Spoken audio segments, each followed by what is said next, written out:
भक्तिदं च कृपातिं नारायणम् नमो ॐ विष्णुपादाय राधिकाय प्रियात्मने श्री श्रीमद्भक्तिवेदान्त नारायण इति नामिने श्रीकृष्णलीलकथाने सुदाक्षमौदार्य माधुर्य गुणैश्च युक्तं वरं वरेण्यं पुरुषं महान्तं नारायणं तं शिरसा नमामि। नमामि नारायण पादपङ्कजं करोमि नारायण पूजनं सदा वदामि नारायण नाम निर्मलं स्मरामि नारायण तत्त्वमव्ययम्। जय श्री कृष्ण चैतन्य प्रभु नित्यानंद श्री अद्वैत गदाधर श्रीवासादि गौर भक्तवृंद हरे कृष्ण कृष्ण कृष्ण हरे हरे हरे राम राम राम हरे हरे हरे कृष्णा कृष्णा कृष्णा हरे हरे हरे राम राम राम हरे हरे हरे कृष्णा कृष्णा कृष्णा हरे हरे हरे राम राम राम हरे हरे हरे कृष्णा कृष्णा कृष्णा हरे हरे हरे राम राम राम हरे हरे कृष्णा कृष्णा हरे हरे हरे राम राम राम हरे हरे भट्टमूलं गुरुपाद पद्म भक्ति वेदांत नारायण गोस्वामी पाद कमलांत कोटि दंडवत गुरुपानुग गुरु वर्ग रामनिष्ठ संत श्रीपाद ನಂತ ಕೋಟಿ ದಂಡವತ್ ಪ್ರಣಾಮ ಮಾಡುತ್ತಾ ಎಲ್ಲ ಉಪಸ್ಥಿತ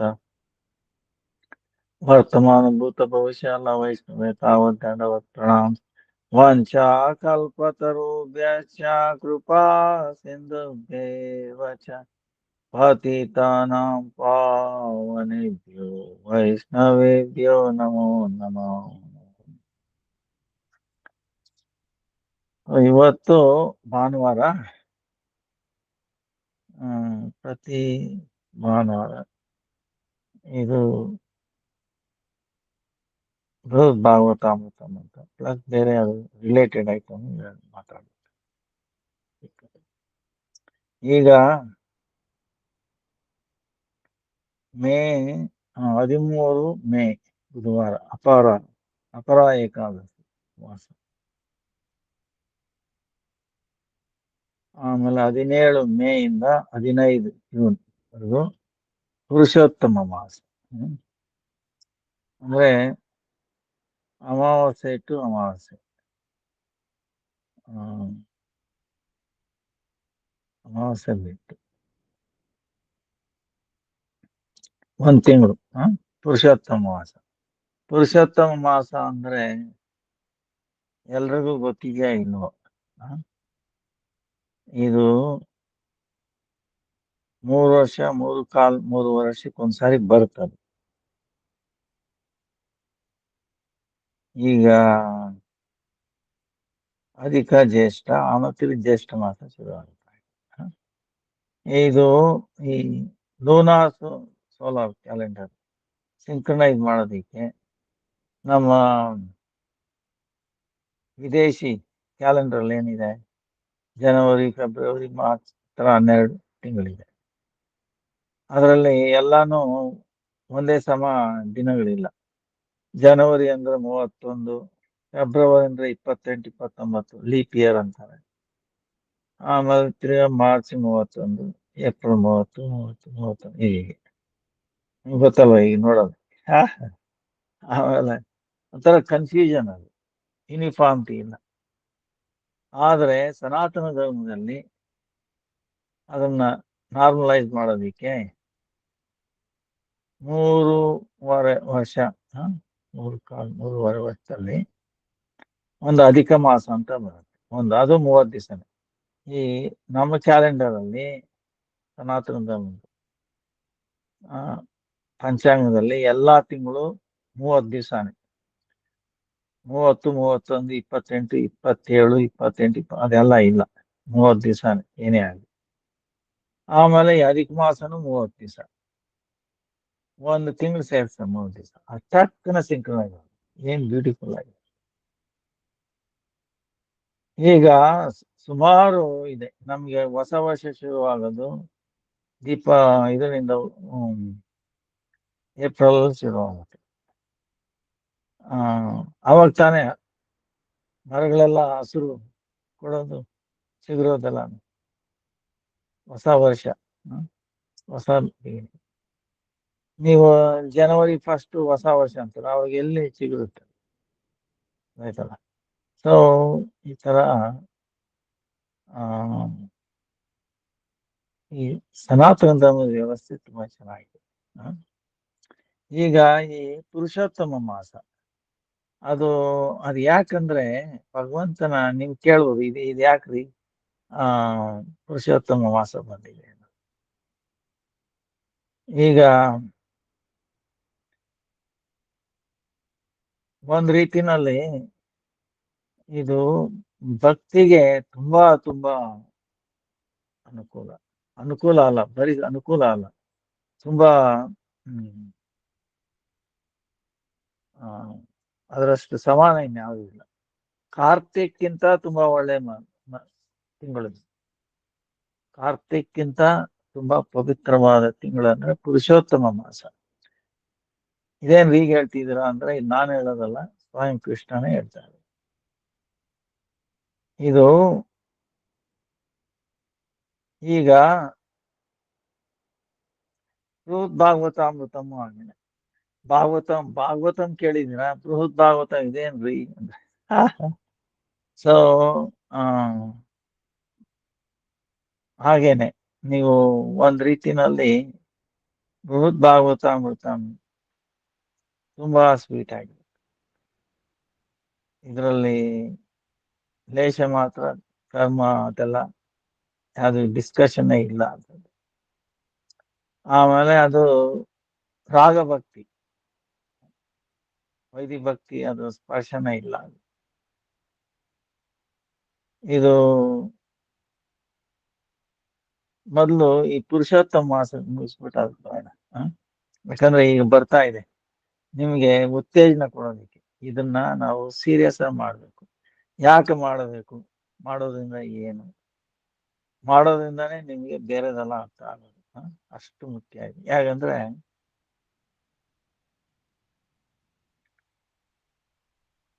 ಸ್ಮಾರ್ಥ ಹಾಗೂ ಪರಮಾರ್ಥ ಆಧಾರದ ಮೇಲೆ ವೈದಿಕ ಆರ್ಯಶಾಸ್ತ್ರ 2 ಭಾಗದಲ್ಲಿ ವಿಭಾಗವಾಗಿದೆ.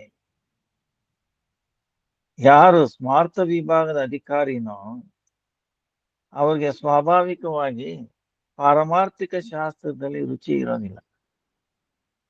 ತಮ್ಮ ತಮ್ಮ ರುಚಿಗೆ ಅನುಸಾರನೇ ಮನುಷ್ಯನ ವಿಚಾರ, ಸಿದ್ಧಾಂತ, ಕ್ರಿಯೆ ಹಾಗೂ ಜೀವನ ಉದ್ದೇಶ ಘಟಿತವಾಗುತ್ತದೆ.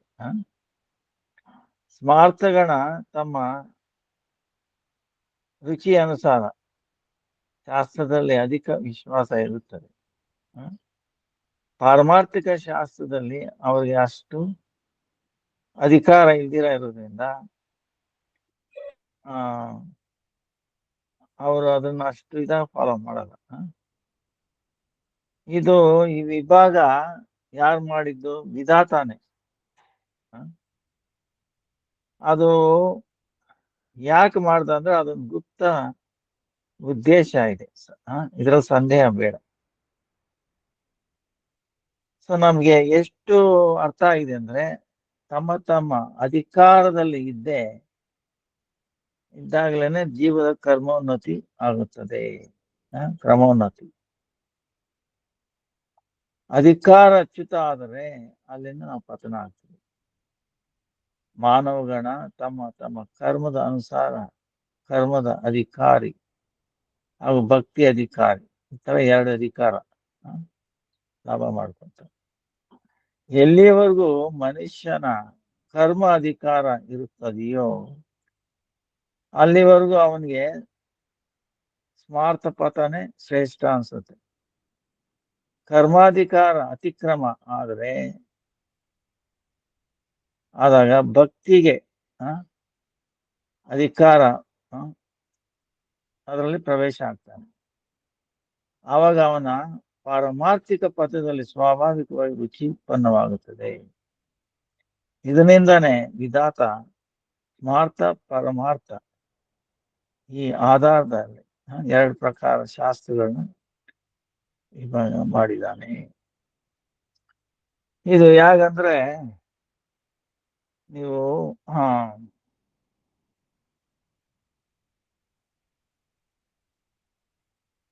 ಜೈವ ಧರ್ಮದಲ್ಲಿ ನೋಡಿ ಒಂದು ಪ್ರಶ್ನೆ ಬರುತ್ತೆ.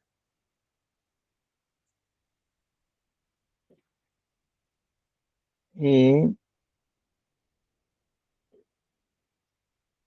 ಜೈವ ಧರ್ಮದಲ್ಲಿ ಏನ್ ಪ್ರಶ್ನೆ ಅಂದ್ರೆ,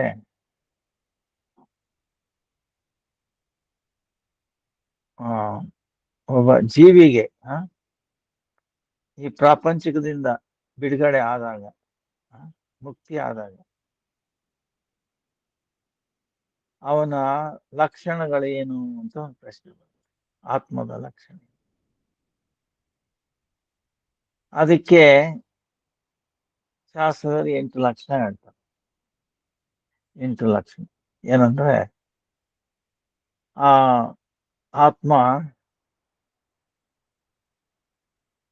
ಆತ್ಮಕ್ಕೆ ಪಾಪಶೂನ್ಯ, ಪಾಪ ಮಾಡಕ್ ಸಾಧ್ಯ ಇಲ್ಲ. ಯಾಕೆ? ಅದಕ್ಕೆ ಅವಿದ್ಯೆ ಜೊತೆಗೆ ಸಂಬಂಧನೇ ಇರಲ್ಲ. ಅವಿದ್ಯೆ ಅಂದ್ರೆ ಏನು? ಕೃಷ್ಣ ಮರೆಯೋದು. ಅದು ಆತ್ಮ ಮರೆಯೋದಿಲ್ಲ. ಸೊ ಅದಕ್ಕೆ ಅದು ಪಾಪ ಮಾಡಕ್ ಸಾಧ್ಯ. ಪಾಪ ಅಂದ್ರೆ ಏನು? ಕೃಷ್ಣನ ಮರೆಯೋದೇ ಪಾಪ, ಮೂಲ ಪಾಪ. ಅರ್ಥ ಆಯ್ತಾ? ನಾವ್ ಯಾವಾಗ ಕೃಷ್ಣನ್ ಮರೆತು ಬಿಡ್ತೀವೋ, ಕೃಷ್ಣನ್ ಸಂಬಂಧಪಟ್ಟಿದ ವಸ್ತುವನ್ನು ಮರೆತು ಬಿಟ್ಟಿರ್ತೀವೋ ಅದೇ ಪಾಪ. ಸೊ ಅದು ಉದ್ಧಾರ ಆಗದೆ ಹೇಗೆ? ಅವನ ನೆನೆಯಬೇಕು. ಸೊ ಇದರಲ್ಲಿ ಬೇರೆ ಬೇರೆ ಲೆವೆಲ್ ಅಲ್ಲಿ ಹೋಗ್ಬೋದು. ಕೃಷ್ಣನ ಕಣದಲ್ಲಿ ನೋಡಬೇಕು. ಪ್ರಹ್ಲಾದ್ ಮಹಾರಾಜ್ ಅದೇ ಹೇಳುದು. ಯಾವಾಗ ಅತ್ಯುತ್ತಮವಾದ ಭಗವಂತನ ಆರಾಧನೆ ಯಾವುದು ಅಂತ ಹೇಳ್ತಾನೆ. ಏನ್ ಹೇಳ್ತಾನೆ? when one sees everyone on the platform of equality, ಎಲ್ರನ್ನು ನಾವು ಒಂದೇ ಸಮಭಾವದಲ್ಲಿ ನೋಡಿದ್ರೆ, ಆವಾಗ we are worshipping the position, worshipping the Lord perfectly. ನಾವು ಭಗವಂತನ ಪರ್ಫೆಕ್ಟ್ ಆಗಿ, ಪೂರ್ಣವಾಗಿ, ಸಂಪೂರ್ಣವಾಗಿ ಆರಾಧನೆ ಮಾಡ್ಬೇಕು ಅಂದರೆ ಅವನ್ನ ಎಲ್ರನ್ನೂ ಒಂದು ಸಮಭಾವದಲ್ಲಿ ನೋಡಬೇಕು. ಹಾಗಂತ ಹೇಳ್ಬಿಟ್ಟು ಶುದ್ಧ ಭಕ್ತರನ್ನ ಒಂದೇ ತರ, ಆಮೇಲೆ ಇನ್ನೊಬ್ಬ ಕನಿಷ್ಠ ಭಕ್ತರು ಒಂದೇ ತರ ನೋಡ್ತೀನಿ ಅಂತ ಅಲ್ಲ, ಆಗಲ್ಲ. ನಾವು ಯಾವುದೇ ಜೀವಿಗಾಗ್ಲಿ ನಾವು ಅವರಿಗೆ ತಿರಸ್ಕಾರ ಮಾಡಬಾರ್ದು, ಅವರಿಗೆ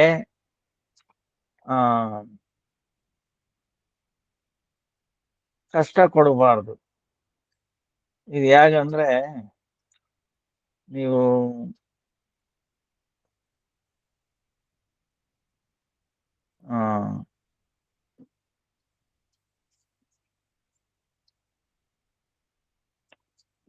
ಅದಕ್ಕೇನಂತಾರಂದ್ರೆ ಉದ್ವೇಗ ಕೊಡಬಾರ್ದು. 18ನೇದು ಭಕ್ತಿ ಅಂಗದಲ್ಲಿ 18ನೇದು.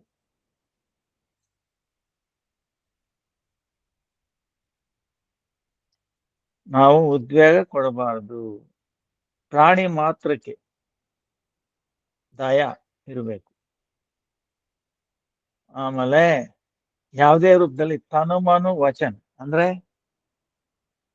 ನಾವು ವಚನದಿಂದ ಆಗ್ಲಿ, ಮನಸ್ಸಿನಲ್ಲಾಗ್ಲಿ ದೇಹದಿಂದ ಆಗಲಿ ಉದ್ವೇಗ ಕೊಡಬಾರ್ದು. ಆತರ ಮಾಡಿದ್ರೆ, ಆತರ ಇದ್ರೆ ನಮ್ಗೆ ಭಗವಂತ ಶೀಘ್ರವಾಗಿ ಸಂತುಷ್ಟನಾಗ್ತಾನೆ. ದಯೆಯೇ ವೈಷ್ಣವರ ಪ್ರಧಾನ ಧರ್ಮ. ದಯ ವೈಷ್ಣವಕ ಪ್ರಧಾನ ಧರ್ಮ. ದಯ ದಯ ಅಂದ್ರೆ ತನುಮನು ವಚನ. ಉದ್ವೇಗ ಮಾಡಬಾರ್ದು ಯಾರನ್ನೇ ಆಗಲಿ, ಯಾವುದೇ ಇರುವೆಗ ಆಗಲಿ, ಏನೇ ಆಗಲಿ. ಒಂದ್ಸಾರಿ ನಮ್ ಗುರುಗಳು ಆಸ್ಟ್ರೇಲಿಯಾದಲ್ಲಿ ಕೂತಿದ್ರು. ಅಲ್ಲೊಬ್ಬ ಡಿವೋಟಿ ಬಂದು ನಮಸ್ಕಾರ ಮಾಡಿದ್ರು. ಸಾವಧಾನ್ ಸಾವಧಾನ್, ಇರುವೆಗಳಿವೆ ಜೀವಿಗಳಿವೆ. ಸೊ ಗಿಡಗಳ ಬಗ್ಗೆ ಇಲ್ಲಿ ಒಂದ್ಸಾರಿ ಬಂದಾಗ ಅದೇ ತರನೇ ಇನ್ಸ್ಟ್ರಕ್ಷನ್ ಕೊಡಿ, ಇಸ್ಕು ದೇಖ್ಭಾಲ್ ಕರೋ. ಸೊ ಹಾಗೆ ಅವರು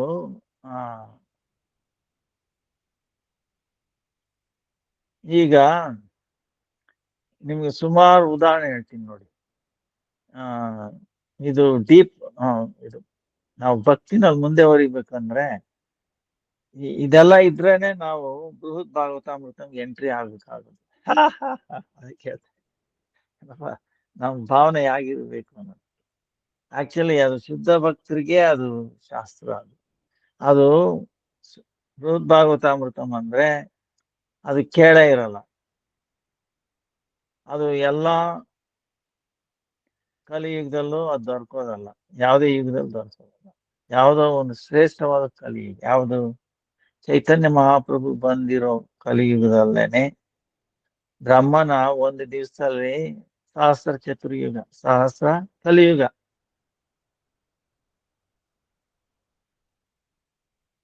ಕಲಿಯುಗದಲ್ಲಿ ಸಂಧ್ಯಾದಲ್ಲೇ ಚೈತನ್ಯ ಮಹಾಪ್ರಭು ಬಂದ್ಬಿಡ್ತಾರೆ. ದ್ವಾಪರ ಕಲಿ ಸಂಧ್ಯಾದಲ್ಲೇ ಬಂದ್ಬಿಡ್ತಾರೆ. ಆಕ್ಚುಲಿ ಇದು ತ್ರೇತ ಕಲಿಯುಗ ಸಂಧ್ಯಾ ಆಗಬೇಕಾಗಿತ್ತು. ಇದು ದ್ವಾಪರ ಕಲಿ ಸಂಧ್ಯಾ ಆಗ್ಬಿಟ್ಟಿದೆ. ಅದು ಆವಾಗ ಚೈತನ್ಯ ಮಹಾಪ್ರಭು ಬರ್ತಾರೆ. ಯೂಶಲಿ ಯುಗ ಅವತಾರ ಯುಗದ ಹಂತದಲ್ಲಿ ಬರೋದು. ಈಗ ನೋಡಿ, ರಾಮರು ಬಂದಿದ್ದೆ ಯಾವಾಗ? ತ್ರೇತಾಯುಗದ ಹಂತದಲ್ಲಿ. ಕೃಷ್ಣ ಬಂದಿದ್ದು ದ್ವಾಪರ ಹಂತದಲ್ಲಿ. ಕಲ್ಕಿ ಅವತಾರ ಬರೋದು ಕಲಿಯುಗದ ಅಂತ್ಯದಲ್ಲಿ. ಬಟ್ ಈ ಸಾರಿ ಏನಾಯ್ತು? ಚೈತನ್ಯ ಮಹಾಪ್ರಭು ಮೊದಲೇ ಬಂದ್ಬಿಟ್ರು. ಅವ್ರಿಗೆ ಎಷ್ಟು ಕೃಪಾಳು ದಯಾಳು ಅಂದ್ರೆ, ಅವ್ರ ಜೀವಿಗಳನ್ನ ಕೃಪೆ ಮಾಡೋದಕ್ಕೋಸ್ಕರ ಅವ್ರ ಕಾಯಕ್ಕೂ ಅಷ್ಟು ಆಗ್ಲಿಲ್ಲ. ಅಯ್ಯೋ, ಅಷ್ಟು ದೂರ ಯಾಕೆ ಕಾಯ್ಬೇಕು? ಮೊದ್ಲೇ ಬಂದ್ಬಿಟ್ಟು ಕಲಿಯುಗನ ಸತ್ಯುಗ ಮಾಡ್ಬಿಟ್ರು. ಇದು ಸತ್ಯುಗ ಶುರುವಾಗ್ಬಿಟ್ಟಿದೆ. ನೀವು ನಂಬಕ್ ಕಷ್ಟ ಅಪ್ಪ, ಇದು ನಿಜವಾಗ್ಲು ಸತ್ಯುಗ ಶುರುವಾಗ್ಬಿಟ್ಟಿದೆ. ಚೈತನ್ಯ ಮಹಾಪ್ರಭು ಬಂದಾಗ್ಲೇನೆ ಅದು ಶುರುವಾಗೋಯ್ತು. ನೀವ್ ಹೇಳು, ಏನ್ರಿ ಈಗ ಮಾತಾಡ್ತೀರ? ಫ್ಯಾನ್ ತಿರುಗ್ತಾ ಇದೆ, ನೀವು ಅನ್ಪ್ಲಗ್ ಮಾಡಿ, ಏನಾಗುತ್ತೆ? ಸಡನ್ ಆಗಿ ನಿಂತೋಗುತ್ತೇನೋ? ತಿರುಗ್ತಾ ಇರತ್ತೆ. ಹಾಗೆ ಚೈತನ್ಯ ಮಹಾಪ್ರಭು ಅನ್ಪ್ಲಗ್ ಮಾಡ್ಬಿಟ್ರು ಕಲಿಯುಗ. ಸೊ ಸತ್ಯುಗ ಶುರು. ಕಲ್ಕಿ ಅವತಾರನು ತೋರಿಸಿದ್ರು ಅವ್ರು. ಕಲ್ಕಿ ಅವತಾರ ಆದ್ಮೇಲೆ ತಾನೇ ಸತ್ಯುಗ ಶುರುವಾಗೋದು. ಸಾಧಾರಣವಾಗಿ ಸತ್ಯುಗ ಶುರುವಾಗೋದೇ ಹಾಗೆ. ಕಲಿ ಅವತಾರ ಆದ್ಮೇಲೆ 432,000 years, 4,32,000. ಇದಾಗಿರೋದು ಈಗ ಹೆಚ್ಚು ಕಮ್ಮಿ 5,000 ಚಿಲ್ಲರೆ. ಸೊ 4,32,000 ಆದ್ಮೇಲೆ ಆಮೇಲೆ ಕಲ್ಕಿ ಭಗವಂತ ಕುದುರೆ, ಬಿಳಿ ಕುದುರೆ. ಆಮೇಲೆ ಕತ್ತಿ ಹನುಮಂತ, ಕುದುರೆ ಲಕ್ಷ್ಮಿ. 12 ಗಂಟೆ ಸಮಯದಲ್ಲಿ ಬೆಳಿಗ್ಗೆ ಸೂರ್ಯೋದಯದಿಂದ ಸೂರ್ಯಾಸ್ತದವರೆಗೆ ಎಲ್ಲಾ ಪಾಪಿಗಳನ್ನ ಮುಗಿಸ್ಬಿಡ್ತಾನೆ. Next day ಸತ್ಯುಗ. ಅಷ್ಟೇನೆ, ಇನ್ನೇನು ನಷ್ಟ ಗಿಷ್ಟ ಏನೂ ಆಗಲ್ಲ. ಧರ್ಮ ಧರ್ಮಾತ್ಮ ಇದ್ರೆ ಉಳ್ಕೊಳ್ತಾರೆ, ಅಲ್ಲಿಂದ ಸತ್ಯುಗ ಶುರುವಾಗುತ್ತೆ. ಸೊ ಈಗ ಕಲ್ಕಿ ಬಂದ್ಬಿಟ್ರು ಚೈತನ್ಯ ಮಹಾಪ್ರಭು ಇದ್ದಾಗಲೇ ಅದು ಶುರುವಾಗುತ್ತೆ. ಅದಕ್ಕೆ ಈಗ ನೋಡಿ, ನೀವು ಎಷ್ಟು ಟ್ರಾನ್ಸ್ಫಾರ್ಮೇಶನ್ ನೋಡ್ತಾ ಇದ್ದೀರಾ ಪ್ರಪಂಚದಲ್ಲಿ. ಈಗ ವೃಂದಾವನ ರಾಧಾಕುಂಡ್ ಶ್ಯಾಮಕುಂಡ್ ಎಲ್ಲಿತ್ತಪ್ಪ, ಎಲ್ಲ ಲುಪ್ತ ಆಗೋಗಿತ್ತು. ಆಯ್ತಾ, ಸ್ವಯಂ ಚೈತನ್ಯ ಮಹಾಪ್ರಭು ಬಂದೇ ಅದನ್ನೆಲ್ಲಾನು ತೋರಿಸಿದ್ರು. ಇದು ರಾಧಾಕುಂಡ್ ಶ್ಯಾಮ, ಕಾಳಿಘಾಟ್, ಗೌರಿಘಾಟ್. ಅದು ಗೊತ್ತಿರ್ಲಿಲ್ಲ. ಇನ್ಯಾರಿಗೆ ಶಕ್ತಿ ಇದೆ ಅದನ್ನ ಪ್ರಕಾಶ ಮಾಡೋದಿಕ್ಕೆ? ರಾಧಾರಾಣಿಗೆ ಬಿಟ್ಟು. ಸೊ ಕೃಷ್ಣನ್ಗೂ ಅಧಿಕಾರ ಇಲ್ಲ. ಸೊ ಸ್ವಯಂ ಚೈತನ್ಯ ಮಹಾಪ್ರಭುನೇ ರಾಧಾ ಭಾಗದಲ್ಲಿ ಬಂದ. ಹಾಗೆ ಅವರು ಬೇರೆ ಶಕ್ತಿ ಪ್ರದಾನ ಮಾಡಿದ್ರು. ರೂಪ, ಸನಾತನ್, ಲೋಕನಾಥ್, ಎಲ್ರಿಗೂ. ಆಮೇಲೆ ಶಾಸ್ತ್ರ ಎಲ್ಲ ಲುಪ್ತ ಆಗೋಗಿತ್ತು. ಬರೀ ತೀರ್ಥಸ್ಥಾನಗಳಲ್ಲ, ಶಾಸ್ತ್ರಗಳು ಲುಪ್ತ ಆಗೋಗಿತ್ತು. ಸೊ ರೂಪಾಣ್ ಸನಾತನ್ ಅವ್ರಿಗೆಲ್ಲ ಪ್ರೇರಣೆ ಕೊಟ್ಟು, ಆಮೇಲೆ ಶ್ರೀನಿವಾಸ ಆಚಾರ್ಯ ಅವ್ರ ಮೂಲಕ ನಾನು ಅದನ್ನ ಡಿಸ್ಟ್ರಿಬ್ಯೂಟ್ ಮಾಡ್ತೀನಿ ಅಂತ ಅವರೇ ಮಾಡಿದ್ರು. ಅವರೇ ಅವರ ಮೂಲಕ ರೂಪಾಣ್ ಸನಾತನದಲ್ಲಿ ಇದ್ದು ಅದನ್ನ ಪ್ರಕಾಶ ಮಾಡಿದ್ರು. ಶ್ರೀನಿವಾಸ್ ಆಚಾರ್ಯ, ನರೋತ್ತಮ, ರಾಮಾನಂದ ಅವ್ರ ಮೂಲಕ ಡಿಸ್ಟ್ರಿಬ್ಯೂಟ್ ಮಾಡ್ಬಿಟ್ರು. ಹೀಗೆ ಚೈತನ್ಯ ಮಹಾಪ್ರಭುನೇ ಎಲ್ಲ ಮೂಲ, ಡೈರೆಕ್ಟ್ ಆಗಿ ಇಂಡೈರೆಕ್ಟ್ ಆಗಿ, ಅನ್ವಯ ವ್ಯತಿರೇಕ ಯಸ್ಯ ಸರ್ವತ್ರ ಸರ್ವದಾ. ಸೊ ಹೀಗೆ ಅದಕ್ಕೋಸ್ಕರನೇ ಅವರು ಸನಾತನ್ ಗೋಸ್ವಾಮಿ, ಗೋಸ್ವಾಮಿಗೆ ಆಗಿದ್ರಪ್ಪ ಜೀವನ. ಅವ್ರಿಗೆ ಯಾವ ಶತ್ರುಗಳು ಇರಲಿಲ್ಲ, ತಮ್ಮ ಭಾವತ್ವದಲ್ಲಿ. ಸೊ ಅದಕ್ಕೆ ಇದು ಎಲ್ಲ ಕಡೆ ಕಾಣುತ್ತೆ. ಇದು ನಾವು ಉದ್ವೇಗ ಕೊಡಕ್ ಹೋಗಬಾರದು ಯಾವುದೇ ಪ್ರಾಣಿ. ಇದು ಒಂದ್ ದಿವ್ಸದಲ್ಲಿ ಆಗೋ ಕೆಲಸ ಅಲ್ಲ. ಇದು ಮೊದ್ಲು ಗೊತ್ತಾಗಬೇಕು. ಆಮೇಲೆ ನಮ್ದು ಏನ್ ತಪ್ಪು ಮಾಡ್ತಾ ಇದೀವಿ ತಿದ್ಕೊಳ್ಳೋಕೆ ಒಂದು ಇಚ್ಛೆ ಬೇಕು. ಆಮೇಲೆ ಅದು ತಿದ್ಕೊಳ್ಳೋಕೆ ಅವಕಾಶ ಆಗುತ್ತೆ. ಯಾರಲ್ಲಿ ಭಾವನೆ ಇಲ್ವೋ ಅವನ ಸಂಘ ಮಾಡಿದ್ರೆ ಅದು ಆಗುತ್ತೆ ಅವಾಗ. ಸೊ ಅದಕ್ಕೇನೆ ನಾವು ಇದನ್ನ ಇಷ್ಟೆಲ್ಲ ಇದ್ರನೆ ಬೃಹತ್ ಭಾಗವತ ಎಂಟ್ರಿಗೆ ಆಗುದು. ಅದಕ್ಕೆ ಹೇಳ್ತಾ ಇದ್ದೀವಿ. ಸೊ ಪ್ರಹ್ಲಾದ್ ಮಹಾರಾಜ್ ಏನ್ ಹೇಳ್ತಾನೆ, ನೀನು ತಂದೆ ಈ ರಾಕ್ಷಸಿ ಭಾವನ ಬಿಟ್ಟು ಬಿಡು. ನಿನ್ನ ಹೃದಯದಲ್ಲಿ ಇವನು ನನ್ನ ಶತ್ರು, ಇವನು ನನ್ನ ಮಿತ್ರ ಅನ್ನೋದನ್ನ ಬಿಟ್ಟುಬಿಡು. ಆ ಭಾವನೆ ನಿನ್ನ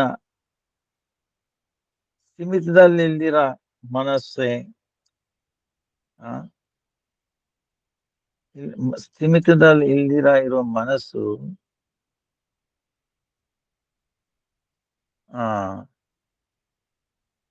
ಆಮೇಲೆ ಅದಕ್ಕೆ ಅನುಗತ್ಯವಿಲ್ಲದ ಮನಸ್ಸೇ ನಿನಗೆ ದೊಡ್ಡ ಶತ್ರು.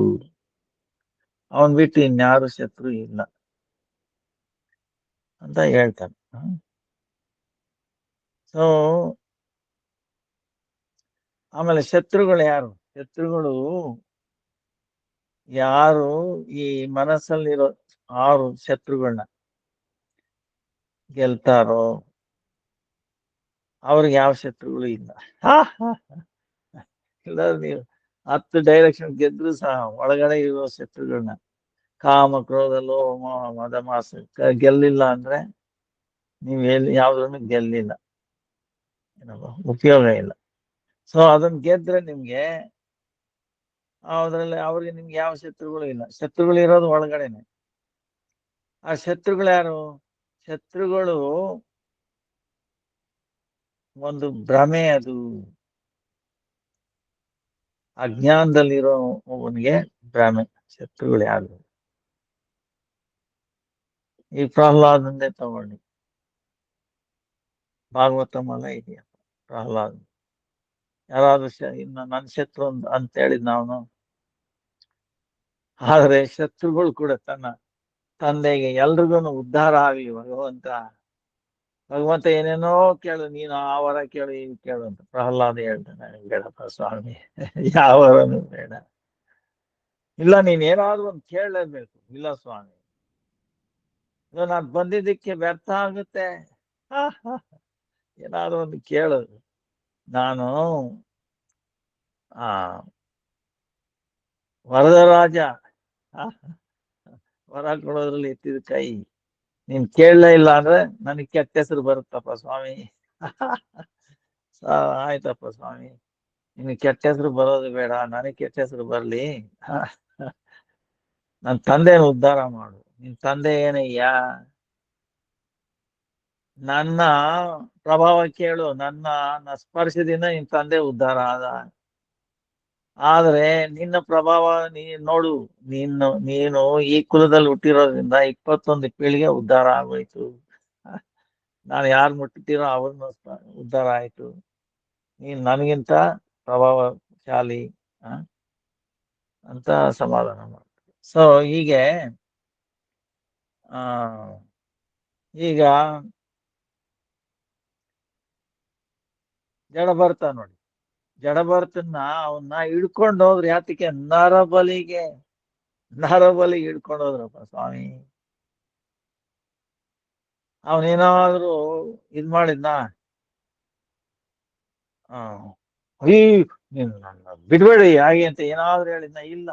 ಏನು ಇದೇ ಮಾಡ್ಲಿಲ್ಲ. ಹಿಡ್ಕೊಂಡು ಹೋಗ್ತೀರಾ, ಹಿಡ್ಕೊಂಡು ಹೋಗಿ. ನರಬಲಿ ಕೊಡ್ತೀರಾ, ಕೊಡಿ. ಏನ್ ಬೇಕಾ ಮಾಡಿ. ಶಾಂತವಾಗಿದ್ದ. ಭಯ ಅನ್ನೋದಿರ್ಲಿಲ್ಲ, ನಿರ್ಭಯ. ಅಭಯ ನಿರ್ಭಯ ಎರಡೂ ಇತ್ತು. ಸೊ ಅವನು ಶಾಂತವಾಗಿದ್ದ, ಭಗವಂತನ ಸ್ಮರಣೆ ಮಾಡ್ತಾ ಇದ್ದ ಒಳಗಡೆ. ಯಾಕೆ? ಪ್ರಹ್ಲಾದನಾಗಿ ಹೊಡಿತಾ ಇದ್ದಾರೆ. ಏನ್ ಮಾಡ? ಸ್ಮರಣೆ ಮಾಡ್ತಾ ಇದ್ದ. ಯಶ್ಯ ಸ್ಮರಣ ಮಾತ್ರೇನ ಜನ್ಮ ಸಂಸಾರ ಬಂಧನ ಮುಚ್ಯತೆ. ನಮಸ್ತಸ್ಮೈ ವಿಷ್ಣುವೇ ಪ್ರಭ ವಿಷ್ಣು. ಯಶ್ಯ ಸ್ಮರಣ ಮಾತ್ರೇನ. ಏನ್ ಮಾಡ? ಸೊ ಹಾಗೆ ಅದಕ್ಕೆ ಸ್ಮರಣೆ ಅಂಗದಲ್ಲಿ ಅವನು ಸಿದ್ಧಿ ಪಡ್ಕೊಂಡ ಪ್ರಹ್ಲಾದ. ಮಧ್ಯದೀಪದಲ್ಲಿ ನವದೀಪ, ಮಧ್ಯದೀಪ ಸ್ಮರಣೆಗೆ, ಅದು ಭಕ್ತಿಗೆ ಅದು ಪೀಠ.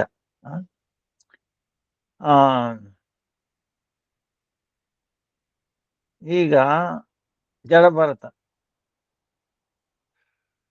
ನಾರಬಲಿ ಕೊಟ್ಟ. ಬಟ್ ಆ ದೇವಿ ಅನ್ಕೊಂಡೆ, ಇವನು ವೈಷ್ಣವ, ಪರಮ ವೈಷ್ಣವ, ಇವನು ಬಲಿತಾವ, ಎಲ್ಲ ಮುಗಿಸೇ ಬಿಟ್ರು ಅವ್ರನ್ನೆಲ್ಲ. ಇವನು ಪಿಳಿಕ್ ಅನ್ಲಿಲ್ಲ. ಇವನ್ ಸಂತೋಷನೂ ಇಲ್ಲ, ದುಃಖನೂ ಇಲ್ಲ. ಯಾಕಂದ್ರೆ ಇವನು ಭಗವಂತ ಕಾಪಾಡಿದ್ರೆ ಯಾರು ಏನು ಮಾಡಕ್ಕಾಗಲ್ಲ. ಭಗವಂತನೇ ಬಂದು ಸಾಯಿಸಕ್ ಬಂದ್ರೆ ಯಾರು ಏನು ಮಾಡಕ್ಕಾಗಲ್ಲ. ಸೊ ಟೆನ್ಷನ್ ಇಲ್ಲ. ಸೊ ಅದಕ್ಕೆ ನೋಡಿ, ಅವನು ಉದ್ವೇಗನೂ ಆಗ್ಲಿಲ್ಲ, ಬೇರೆಯವ್ರಿಗೆ ಉದ್ವೇಗನೂ ಕೊಡಲಿಲ್ಲ. ಅರ್ಥ ಆಯ್ತಾ? ನಾವು ಬೇರೆಯವ್ರಿಗೆ ಏನ್ ಕೊಡ್ತೀವೋ ಅದೇ ನಮಗ್ ಬರೋದು. ಇವತ್ತಲ್ಲ ನಾಳೆ, ಮುಂದಿನ ಜನ್ಮ. ಸೊ ಅದಕ್ಕೆ ನಾವು ಕನಸಲ್ಲೂ ಬೇರೆಯವರಿಗೆ ನಾವು ಎಲ್ರಿಗೂ ಮಂಗಳನೇ ಬಯಸಬೇಕು. ಈಗ ಒಂದು ಪ್ರಶ್ನೆ ಬರುತ್ತೆ, ಇದೇನಂದ್ರೆ, ಇದೆಲ್ಲ ಇದ್ರೇನೆ ಬೃಹತ್ ಭಾಗವತಾಮೃತಕ್ಕೆ ಎಂಟ್ರಿ ಆಗೋದು. ಅದಕ್ಕೆ ಕೇಳ್ತಾ ಇದ್ದೀನಿ ಏನಂದ್ರೆ, ಅಪರಾಧ ಅಂತ ಕೇಳಿದ್ದೀರ, ವೈಷ್ಣವ ಅಪರಾಧ ಅಂತ ಕೇಳಿದ್ರಿ. ಒಂದು ಲೆವೆಲ್ ಅಲ್ಲಿ ಅಪರಾಧ, ರಾಧ ಹೆಸರಿಗೆ ಅಪರಾಧ ಅಂದ್ರೆ ರಾಧಾಗೆ ಅಸಂತುಷ್ಟಿ, ಬೇಜಾರು ಮಾಡೋದೇ ಅಪರಾಧ. ನಾವು ಯಾವುದೇ ಕ್ರಿಯೆ ಆ ಕ್ರಿಯೆಯಿಂದ ರಾಧಾರಾಣಿಗೆ ಸಂತುಷ್ಟಿ ಆಗಲಿಲ್ಲ, ಬೇಜಾರು ಮಾಡಿಕೊಂಡು, ಅದೇ ಅಪರಾಧ. ಈಗ ಬೇರೆ ಜೀವಗಳಿಗೆ ನಾವು ಏನೋ ಮಾಡಿದ್ವಿ, ಈಗ ವೈಷ್ಣವ ಅಪರಾಧ ಅಂತ, ಆ ವೈಷ್ಣವ ಅಪರಾಧ ಮಾಡಕ್ ಹೋಗ್ಬಾರ್ದು, ಎಲ್ಲ ಒಪ್ತೀವಿ. ಸೊ ಗೊತ್ತಿಲ್ದಿರೋ ಗೊತ್ತಿದ್ದೋ ಮಾಡ್ಬಿಟ್ರಿ ಏನ್ ಮಾಡೋದು? ಅದಕ್ಕೆ ಪುರುಷೋತ್ತಮ ಮಾಸ ಇಂಪಾರ್ಟೆಂಟ್. ಏನಪ್ಪಾ ಪುರುಷೋತ್ತಮ ಮಾಸ ಇಂಪಾರ್ಟೆಂಟ್ ಏನಂದ್ರೆ, ಈ ಒಂದು ಗುಣದಿಂದ ಕಾರ್ತಿಕ್ಕಿಂತ ಮುಖ್ಯ ಆಗಿದೆ. ಯಾಕಂದ್ರೆ ಈ ಒಂದು ಗುಣ ಏನಂದ್ರೆ, ಸೊ ಈಗ ಅಪರಾಧ ಆಗ್ಬಿಡುತ್ತೆ, ಈಗ ಏನ್ ಮಾಡೋದು? ನಾವು ಅವ್ರನ್ನ ಕೇಳಬೇಕು, ಕ್ಷಮೆ ಕೇಳಬೇಕು. ಕ್ಷಮಾಗುಣ ಇರಬೇಕು. ವೈಷ್ಣವರಿಗೆ ಪ್ರಧಾನ ಗುಣ ಅಂದ್ರೆ ಕ್ಷಮೆ. ಕ್ಷಮೆ ಅಂದ್ರೆ ಕ್ಷಮೆ ಕೇಳೋದು, ಕ್ಷಮೆ ಮಾಡೋದು. ನಮ್ದೇ ತಪ್ಪಿಲ್ಲ ಇದ್ರು ಸಹ ನಾವು ಕ್ಷಮೆ ಕೇಳೋದು, ಅದ್ರಲ್ಲಿ ಏನ್ ದೊಡ್ಡ ಏನು ನಾವು ನೋಡೋದಲ್ಲ. ಕ್ಷಮೆ ಕೇಳಬೇಕು, ಎಲ್ಲರಲ್ಲೂ ಕೇಳಬೇಕು. ನಮ್ದೇ ತಪ್ಪಿದ್ರು ನಾವು ಕ್ಷಮೆ ಕೇಳಬೇಕು. ಇದು ದೊಡ್ಡ ಗುಣ, ಅದು ಬೆಳೆಸ್ಕೋಬೇಕು. ಈಗ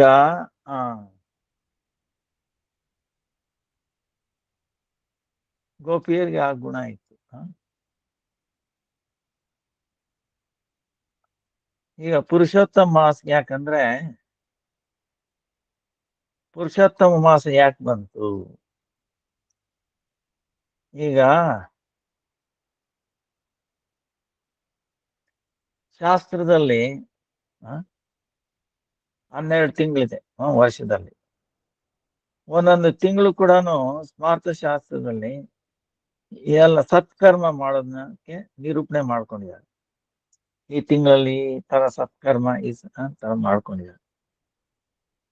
ವರ್ಣಾಶ್ರಮದ ಆಧಾರದಲ್ಲಿ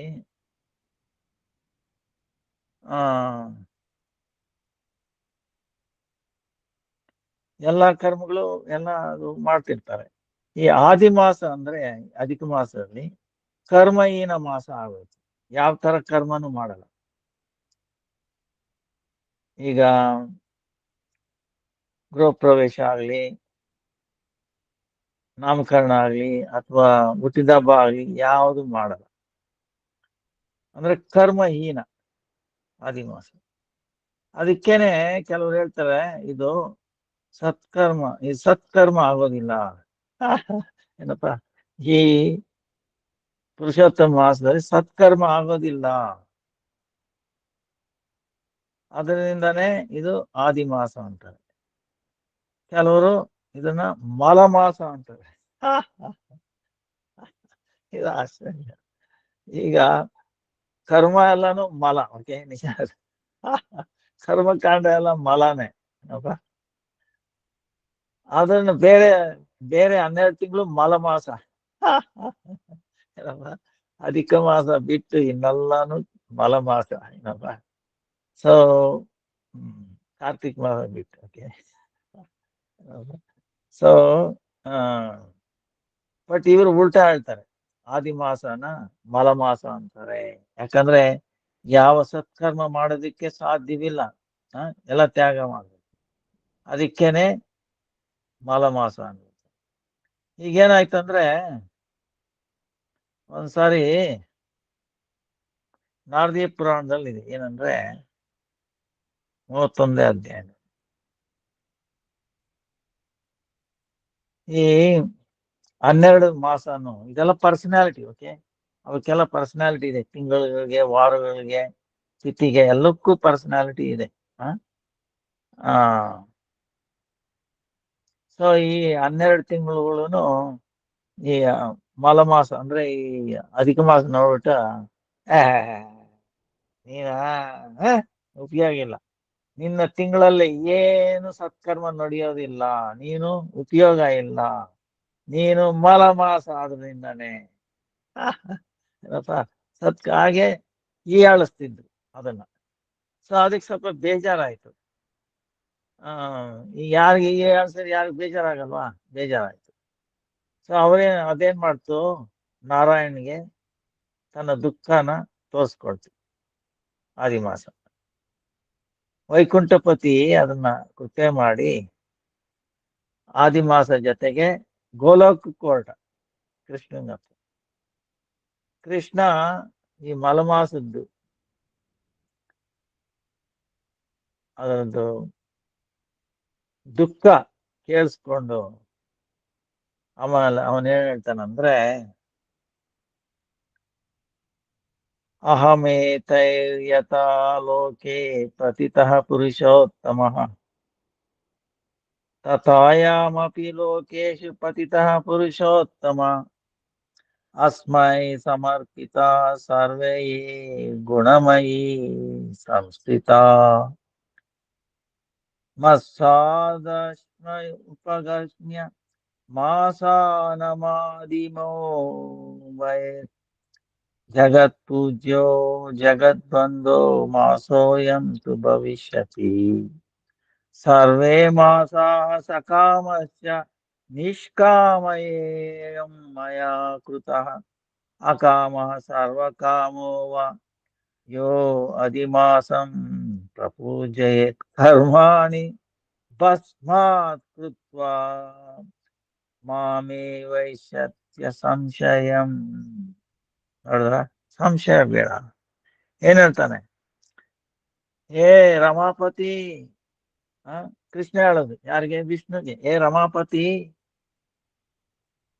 ನಾನು ಯಾವ ಪ್ರಕಾರ ಈ ಜಗತ್ತಿನಲ್ಲಿ ಪುರುಷೋತ್ತಮ ಅಂತ ನಾನು ವಿಖ್ಯಾತನಾಗಿದ್ದೀನೋ, ಅದೇ ಪ್ರಕಾರ ಈ ಆದಿಮಾಸನು ಪುರುಷೋತ್ತಮ ಹೆಸರಿನಲ್ಲೇ ಜಗತ್ತಿನಲ್ಲಿ ವಿಖ್ಯಾತವಾಗುತ್ತದೆ. ನನ್ನಲ್ಲಿ ಎಷ್ಟು ಗುಣಗಳಿವೆಯೋ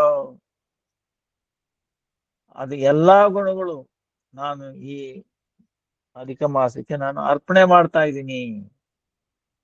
ನನ್ನ ಸಮಾನನೇ ಈ ಆದಿಮಾಸ, ನನ್ನ ಸಮಾನ. ಆದ್ರಿಂದ ಇದು ಆದಿಮಾಸ ಎಲ್ಲ ತಿಂಗಳ ಅಧಿಪತಿ ಅಂತ ನೇಮಿಸ್ತಾ ಇದ್ದೀನಿ. ಅಧಿಪತಿ. ಈ ಮಹಿನೆ, ಈ ತಿಂಗಳು, ಈ ಆದಿಮಾಸ ಅನ್ನೋದು ಜಗತ್ತಿನಲ್ಲಿ ಪೂಜನೀಯ ಹಾಗೂ ವಂದನೀಯ.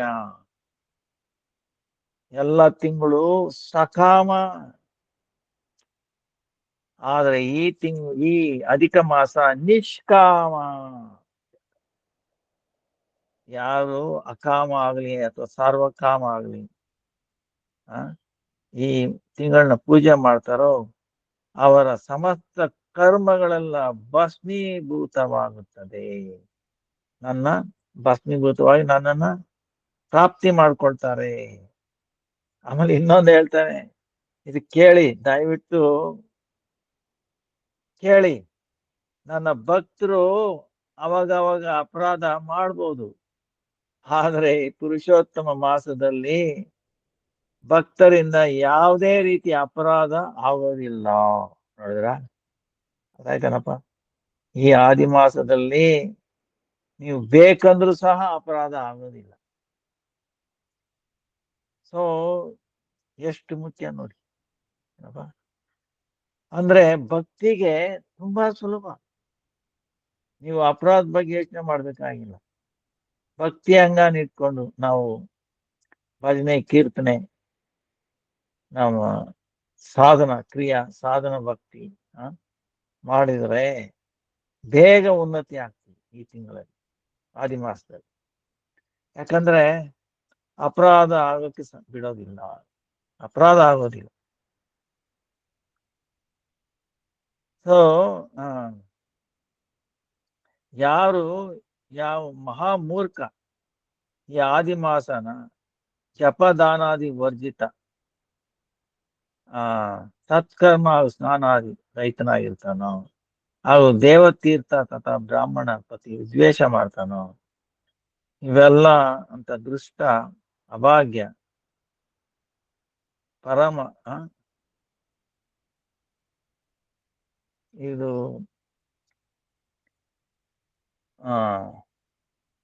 ಅವನು ಸ್ವಪ್ನದಲ್ಲೂ ಕೂಡ ಸುಖ ಪ್ರಾಪ್ತಿಯಾಗುವುದಿಲ್ಲ. ಈ ಪುರುಷೋತ್ತಮ ಮಾಸದಲ್ಲಿ ಭಕ್ತಿ ಪೂರ್ವಕವಾಗಿ ನಾನು ಅರ್ಚನೆ ಮಾಡಬೇಕು. ಇದು ಅವರ ಸುಲಭವಾಗಿ ಗೋಲೋಕವಾಸ ಆಗುತ್ತದೆ.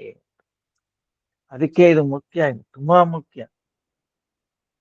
ಅದಕ್ಕೆ ಒಂದ್ ರೀತಿನಲ್ಲಿ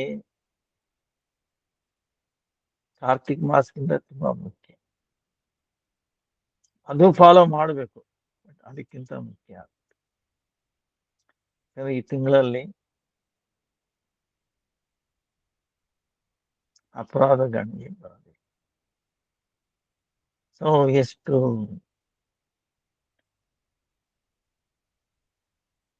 ಇದರಲ್ಲಿ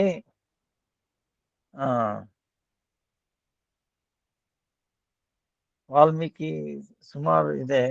ಎಷ್ಟು ಗೋವರ್ಧನ ಗೋವರ್ಧನಧರಂ ವಂದೇ ಗೋಪಾಲಂ ಗೋಪರೂಪಿಣಂ ಗೋಕುಲೋತ್ಸವಮೀಶಾನಾಂ ಗೋವಿಂದಂ ಗೋಪಿಕಾ ಪ್ರಿಯಂ. ಇದನ್ನ ಸ್ವಲ್ಪ ಜಪ ಮಾಡಬೇಕು.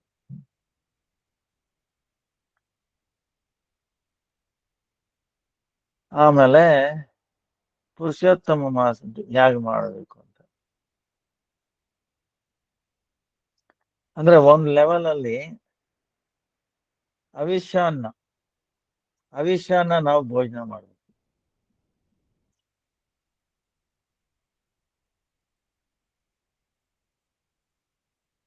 ಸೊ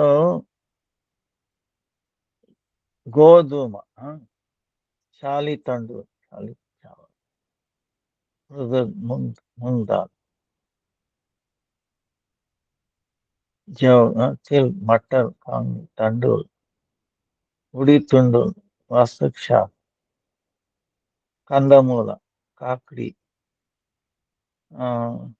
केला, सेंधव तथा समुद्री, दही, घी, अनादृत, आमलकी फल, जाता, ಇವೆಲ್ಲಾನು ಅವಿಷ್ಯಾನ್ನ. ಉಪವಾಸ ಹಾಗೂ ಅವಿಷ್ಯಾನ್ನ ಒಂದೇ ಪ್ರಕಾರ ಫಲ ಆಗುತ್ತದೆ. ಸೊ ನಾವು ಈಗ ಮಧು ತಗೊಳ್ಳಾಗಿಲ್ಲ,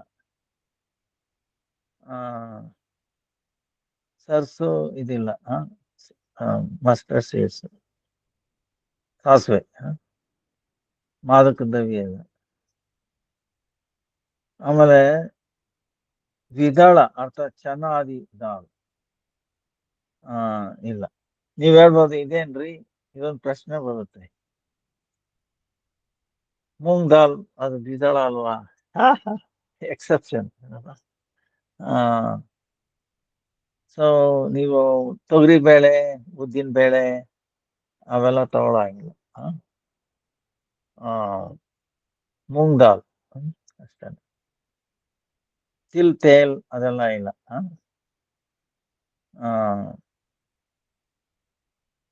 ಪರಾನ್ನ ಭೋಜನ, ಪರದ್ರೋಹ, ಪರದಾರ್ಗಮನ, ತೀರ್ಥಯಾತ್ರೆ ಇಲ್ಲ. ತೀರ್ಥಯಾತ್ರೆ ಬಿಟ್ಟು ಬೇರೆ ದೂರ ದೇಶಕ್ಕೆ ಹೋಗಾಗಿಲ್ಲ, ಪರದೇಶ ಗಮನ ತ್ಯಾಗ ಮಾಡಿ. ಪುರುಷೋತ್ತಮ ತಿಂಗಳಲ್ಲಿ ದೇವತಾ, ವೇದ, ಗುರು, ಹಸು, ವ್ರತಿ, ನಾರಿ, ರಾಜ, ಮಹಾಜನ ನಿಂದೆನೆ ಮಾಡಬಾರದು. ಯಾವ ನಿಂದೆ ಮಾಡುದು, ಇದಂತೂ ಸ್ಪೆಷಲ್ ಆಗಿ ಮಾಡಕ್ ಹೋಗುದು. ರಜಸ್ಫಲ, ಮ್ಲೇಚ್ಛ, ಪತಿತ, ಭ್ರಾತ್ಯ ವ್ಯಕ್ತಿ, ಪತಿತ ಬ್ರಾಹ್ಮಣ, ಬ್ರಾಹ್ಮಣ ದ್ವೇಷಿ, ವೇದ ಬ್ರಹ್ಮ ಇವರ ವಾರ್ತಾಲಾಪ ಮಾಡಬಾರದು. ಆಮೇಲೆ ಇವರು ನೋಡಿರೋ ಅಂತದ್ದು, ಆಮೇಲೆ ಕಾಗೆ ನೋಡಿರೋ ವಸ್ತುಗಳು, ಅನ್ನ, ಸೂತಕ ಅನ್ನ, ದೀಪ ಅನ್ನ, ಇದನ್ನೆಲ್ಲ ತಿನ್ನಬಾರದು.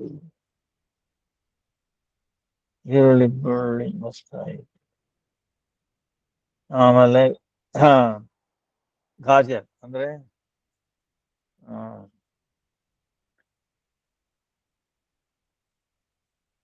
ಲೌಕಿ ಇದನ್ನೆಲ್ಲಾನು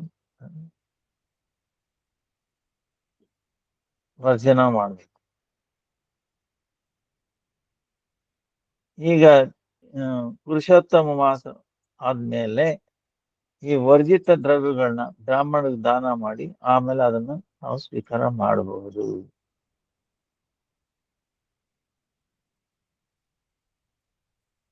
ಆಮೇಲೆ ಪುರುಷೋತ್ತಮ ಅಂದ್ರೆ ಶ್ರೀಮದ್ ಭಾಗವತಂ ಶ್ರವಣ ತಥಾ ವ್ರತ ಪಾಲನ ಫಲ. ಭಾಗವತ್ನ ಶ್ರವಣ ಮಾಡಬೇಕು. ಸೊ ಈ ರೀತಿ ಇದೆ. ದೀಪದಾನ ಮಾಡಬೇಕು. ಹೇಗೆ ಕಾರ್ತಿಕ್ದಲ್ಲಿ ಮಾಡ್ತೀವೋ ಹಾಗೇನೆ ಪುರುಷೋತ್ತಮ ಸೃಷ್ಟಿಗೆ ದೀಪದಾನ ಮಾಡುವ ಕರ್ತವ್ಯ. ಈಗ ದೀಪದಲ್ಲಿ ಘೀ ಅಂದ್ರೆ ತುಪ್ಪ ಒಳ್ಳೇದು. ತುಪ್ಪ ಇಲ್ಲ ಅಂದ್ರೆ ಎಳ್ಳೆಣ್ಣೆ. ಎಳ್ಳೆಣ್ಣೆ ತಿನ್ನಕ್ ಹೋಗ್ಬಾರ್ದು, ಬಟ್ ದೀಪಕ್ಕೆ ಯೂಸ್ ಮಾಡ್ಬೋದು. ಈಗ ಅದು ಎರಡೂ ಇಲ್ಲ ಅಂತ ಇಟ್ಕೊಳ್ಳಿ, ಅವಾಗ ಏನ್ ಮಾಡೋದು? ಆವಾಗ ಅರಂಡಿ ಅಂದ್ರೆ ಇದು ಹರಳೆಣ್ಣೆ ಯೂಸ್ ಮಾಡಬಹುದು.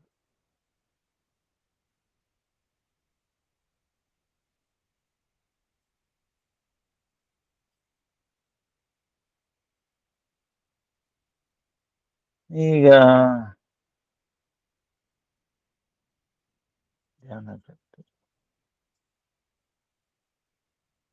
ಸ್ವನಿಷ್ಠ ಪರಿನಿಷ್ಠಿತ ನಿರಪೇಕ್ಷ ಏನೇನ್ ಮಾಡ್ಬೋದು ಅಂತ ಇದೆ.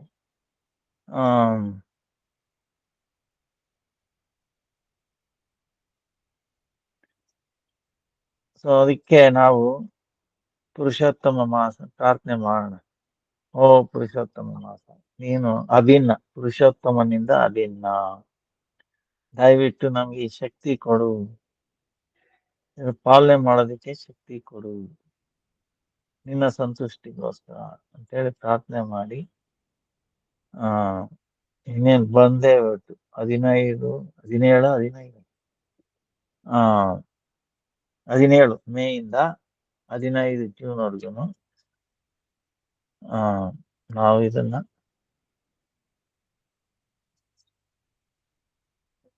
ಮಾಡಬೇಕು. ಭಕ್ತಿನಲ್ಲಿ ಯಾರಿಗೆ ಇಂಟ್ರೆಸ್ಟ್ ಇದೆಯಾ ಮುಂದೆ ಹೊರಿಬೇಕಂತ. ಯಾಕಂದ್ರೆ ಇದು ಅಪರಾಧ ಆಗಲ್ಲ, ಅದ್ರ ಬಗ್ಗೆ ಯೋಚನೆ ಮಾಡ್ಬೇಕಾಗಿಲ್ಲ. ಎಷ್ಟು ಮುಂದುವರಿಬೋದು ನಮ್ ಸಾಧನೆ ಭಕ್ತಿ.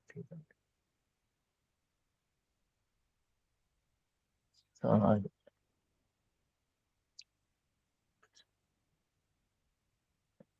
ಇನ್ನೇನಾದ್ರು ಪ್ರಶ್ನೆ ಇದ್ರೆ ಈ ವಾಟ್ಸಪ್ ಅಲ್ಲಿ ಏನಾದ್ರು ಹಾಕಿ ಅದನ್ನ ಆನ್ಸರ್ ಮಾಡೋಣ. ಈಗ ನಮ್ಗೆ ಇಷ್ಟ ಆಯ್ತು ಸ್ವಾಮಿ, ಮುಗಿತಾ ಬಂತ. ಈಗ ಬೃಹತ್ ಭಾಗವತಾಮೃತ ಏನು ಎತ್ತ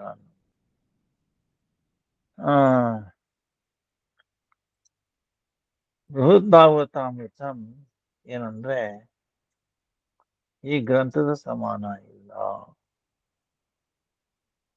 ನಮ್ಮ ಗೌಡ್ಯ ಸಂಪ್ರದಾಯದ, ಇದು ಯಾವುದೇ ಸಂಪ್ರದಾಯದಲ್ಲಿ ಈ ಶಾಸ್ತ್ರ ಇಲ್ಲ. ಆಮೇಲೆ ಈ ಶಾಸ್ತ್ರ ಎಲ್ಲಾ ಕಲಿಯುಗದಲ್ಲೂ ಬರಲ್ಲ. ಈ ಯಾವ ಹಾಗನ್ಸುತ್ತೆ, ಚೈತನ್ಯ ಮಹಾಪ್ರಭುಗಳು ಯಾವ ಕಲಿಯುಗದಲ್ಲಿ ಬ್ರಹ್ಮನ ಒಂದು ದಿವಸದಲ್ಲಿ ಸಹಸ್ರ ಚತುರ್ಯುಗ 12 ಗಂಟೆನಲ್ಲಿ. ಸಹಸ್ರ ಚತುರ್ಯುಗ ಅಂದ್ರೆ ಸಹಸ್ರ ಕಲಿಯುಗ ಆಯ್ತು. ಆ ಒಂದು ಕಲಿಯುಗದಲ್ಲಿ ಮಾತ್ರ ಚೈತನ್ಯ ಮಹಾಪ್ರಭು ಬರೋದು. ಆವಾಗಲೇ ಇದು ಪ್ರಕಾಶ ಆಚೆ ಬರುತ್ತೆ. ಇಲ್ಲೋದ್ರೆ ಇದು ಗುಪ್ತವಾಗೇ ಇರುತ್ತೆ. ಸೊ ಇದು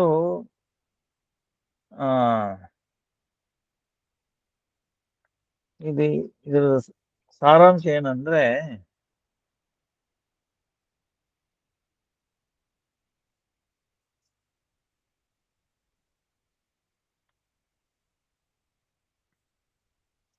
ಇದು ಇದರಲ್ಲಿ 2 ಕಾಂಡ ಇದೆ, ಪೂರ್ವ ಹಾಗೂ ಉತ್ತರ.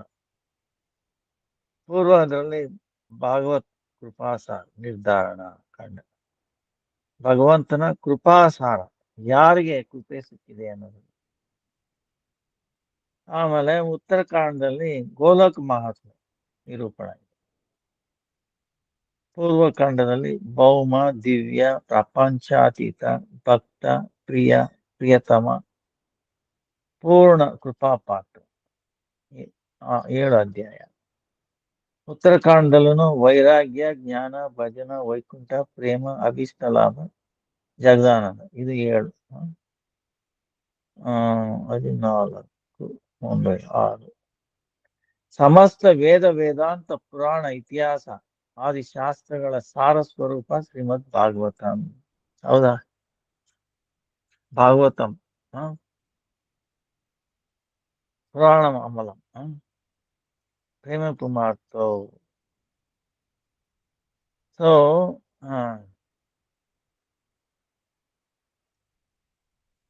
ಈ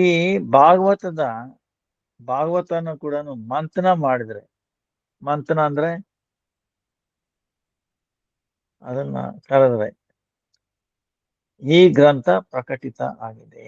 ಅಂದ್ರೆ ಇದು ಶ್ರೀಮದ್ ಭಾಗವತದ ಮಂಥನ ಮಾಡದ ಬರೋ ಶಾಸ್ತ್ರನೇ ಬೃಹತ್ ಭಾಗವತ. ಅದಕ್ಕೇನೆ ಇದಕ್ಕೆ ಭಾಗವತಾಮೃತ ಅಂತಾನೆ ಹೆಸರು. ಭಾಗವತಾಮೃತ. ಈ ಗ್ರಂಥದಲ್ಲಿ ಭಗವದ್ಭಕ್ತಿ ಸಂಬಂಧನೀಯ ಎಲ್ಲಾ ವಿಷಯಗಳು ಸ್ಥಾನದಲ್ಲಿ ಪ್ರಕಾಶಿತವಾಗಿದೆ. ಇದರ ಮೂಲ ಏನಂದ್ರೆ ಶ್ರೀ ಜೈಮಿನಿ ಜನ್ಮೇಜಯ ಸಂವಾದದಲ್ಲಿ ಬರುತ್ತೆ. ಪರೀಕ್ಷಿತ್ ಉತ್ತರ ಸಂವಾದ ಆಧಾರದ ಮೇಲೆ ಇದು ಪ್ರಕಾಶ ಆಗಿರುತ್ತೆ. ಅಂದ್ರೆ ಶುಕದೇವ್ ಗೋಸ್ವಾಮಿ ಮುಖದಿಂದ ಶ್ರೀಮದ್ ಭಾಗವತಂ ಕೇಳಿದ ಮೇಲೆ ಹಾಗೂ ತಕ್ಷಕ ಆಗಮನದ ಮುಂಚೆ ಸುಖದೇವ್ ಗೋಸ್ವಾಮಿ ಭಾಗವತಂ ಹೇಳ್ಬಿಟ್ರು. ಯಾರಿಗೆ? ಪರೀಕ್ಷಿತ್ ಮಹಾರಾಜ್. ಆಮೇಲೆ ಇನ್ನೇನು ಅವನ್ ಬರ್ಬೇಕು, ಯಾರು? ತಕ್ಷಕ. ಅವನ್ಗೆ ಅದರಿಂದ ಇದಿರುತ್ತಲ್ಲ ಶಾಪ. ಸೊ ಬರಕ್ ಮುಂಚೆ ಸ್ವಲ್ಪ ಸಮಯ ಇರುತ್ತಲ್ಲ, ಆ ಸಮಯದಲ್ಲಿ ಏನಾಯ್ತು ಅಂದ್ರೆ ಪರೀಕ್ಷಿತ ತಾಯಿ ಉತ್ತರಾದೇವಿ ಪರೀಕ್ಷೆನ ಪ್ರಶ್ನೆ ಆಗ್ತಾಳೆ. ಓ ವತ್ಸ, ನೀನು ಸುಖದೇವ್ ಗೋಸ್ವಾಮಿ ಇಂದ ಏನ್ ಕೇಳಿದೀಯೋ ಅದರ ಸಾರ ಸ್ವರೂಪ ಸರಳ ಸಹಜ ಬೋಧಗಮ್ಯ ಭಾಷೆನಲ್ಲಿ ನನಗೆ ಹೇಳು. ಸಾರ ಸ್ವರೂಪ, ಯಾಕಂದ್ರೆ ಅಷ್ಟು ಸಮಯ ಇಲ್ಲ. ತಕ್ಷಕ ಬರ್ತಾನೆ, ಯಾವ ಬರ್ತಾನೆ, ಅದಕ್ಕೆ ನೀನು ಅದರ ಸಾರ ಸ್ವರೂಪ ಸರಳ ರೂಪದಲ್ಲಿ ನನಗೆ ಹೇಳು. ಈ ಪ್ರಶ್ನೆಯಿಂದನೇ ಈ ಗ್ರಂಥ ಪ್ರಾರಂಭ ಆಗುತ್ತದೆ. ಇದು ಜೈಮಿನಿ ಜನ್ಮೇಜಯ ಸಂವಾದ. ಜನ್ಮೇಜಯ ಯಾರು? ಪರೀಕ್ಷಿತ್ ಮಗ. ಅವನಿಗೆ ಕೋಪ ಬಂದು ತಕ್ಷಕ ನನ್ನ ತಂದೆನ ಕಡ್ದ ಅಂತ ಹೇಳಿ ಅವನು ಎಲ್ಲ ಯಜ್ಞ ಮಾಡ್ತಾನಲ್ಲ, ಎಲ್ಲ ಸರ್ಪಗಳ ನಾಶ ಮಾಡೋದು. ಸೊ ತಕ್ಷಕನು ಬಂದು ಬೀಳೋ ಸಮಯದಲ್ಲಿ ಇರ್ತಾನೆ. ಆಮೇಲೆ ನಿಲ್ಲಿಸ್ಬಿಡ್ತಾನೆ. ಸೊ ಈ ಗ್ರಂಥದಲ್ಲಿ 2 ಕಾಂಡ ಇದೆ. ಪ್ರತ್ಯೇಕ ಕಾಂಡದಲ್ಲಿ ಒಂದೊಂದು ಇತಿಹಾಸ ಅನ್ಬಿಟ್ಟು ಅಂತ ಹೇಳ್ಬಿಟ್ಟು ಇದಂತಲ್ಲ, ನಿಜವಾದ ನಡೆದ ಘಟನೆಗಳು.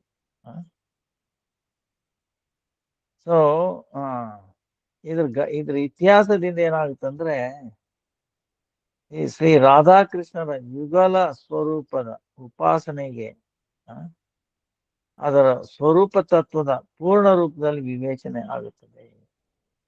ಮೊದಲನೇ ಕಾಂಡದಲ್ಲಿ ಶ್ರೀ ರಾಧಿಕಾ ಸ್ವರೂಪ ತತ್ವ ವರ್ಣನೆ ಮಾಡ್ತಾ ಈ ಪ್ರಕಾರ ಇತಿಹಾಸ ಆರಂಭ ಆಗುತ್ತದೆ. ನಾರದ ಏನ್ ಮಾಡ್ತಾನೆ? ಸರ್ವಶ್ರೇಷ್ಠ ಕೃಪಾಪಾತ್ರ ಭಕ್ತನ ನಿರ್ಧಾರ ಮಾಡೋದಕ್ಕೋಸ್ಕರ ಭಗವಂತನ ಸರ್ವಶ್ರೇಷ್ಠ ಕೃಪಾಪಾತ್ರ ಯಾರು ಭಕ್ತರು? ಸರ್ವಶ್ರೇಷ್ಠ ಕೃಪಾಪಾತ್ರ ಭಗವಂತ. ಯಾರ್ಯಾರೋ ಇದ್ದಾರೆ, ನಿಮ್ಗೆ ಕೇಳ್ಬೋದು. ಈಗ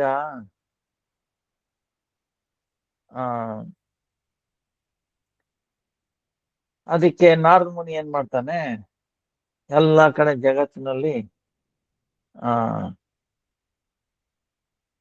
ಎಲ್ಲಾ ಕಡೆ ಓಡಾಡ್ತಾನೆ.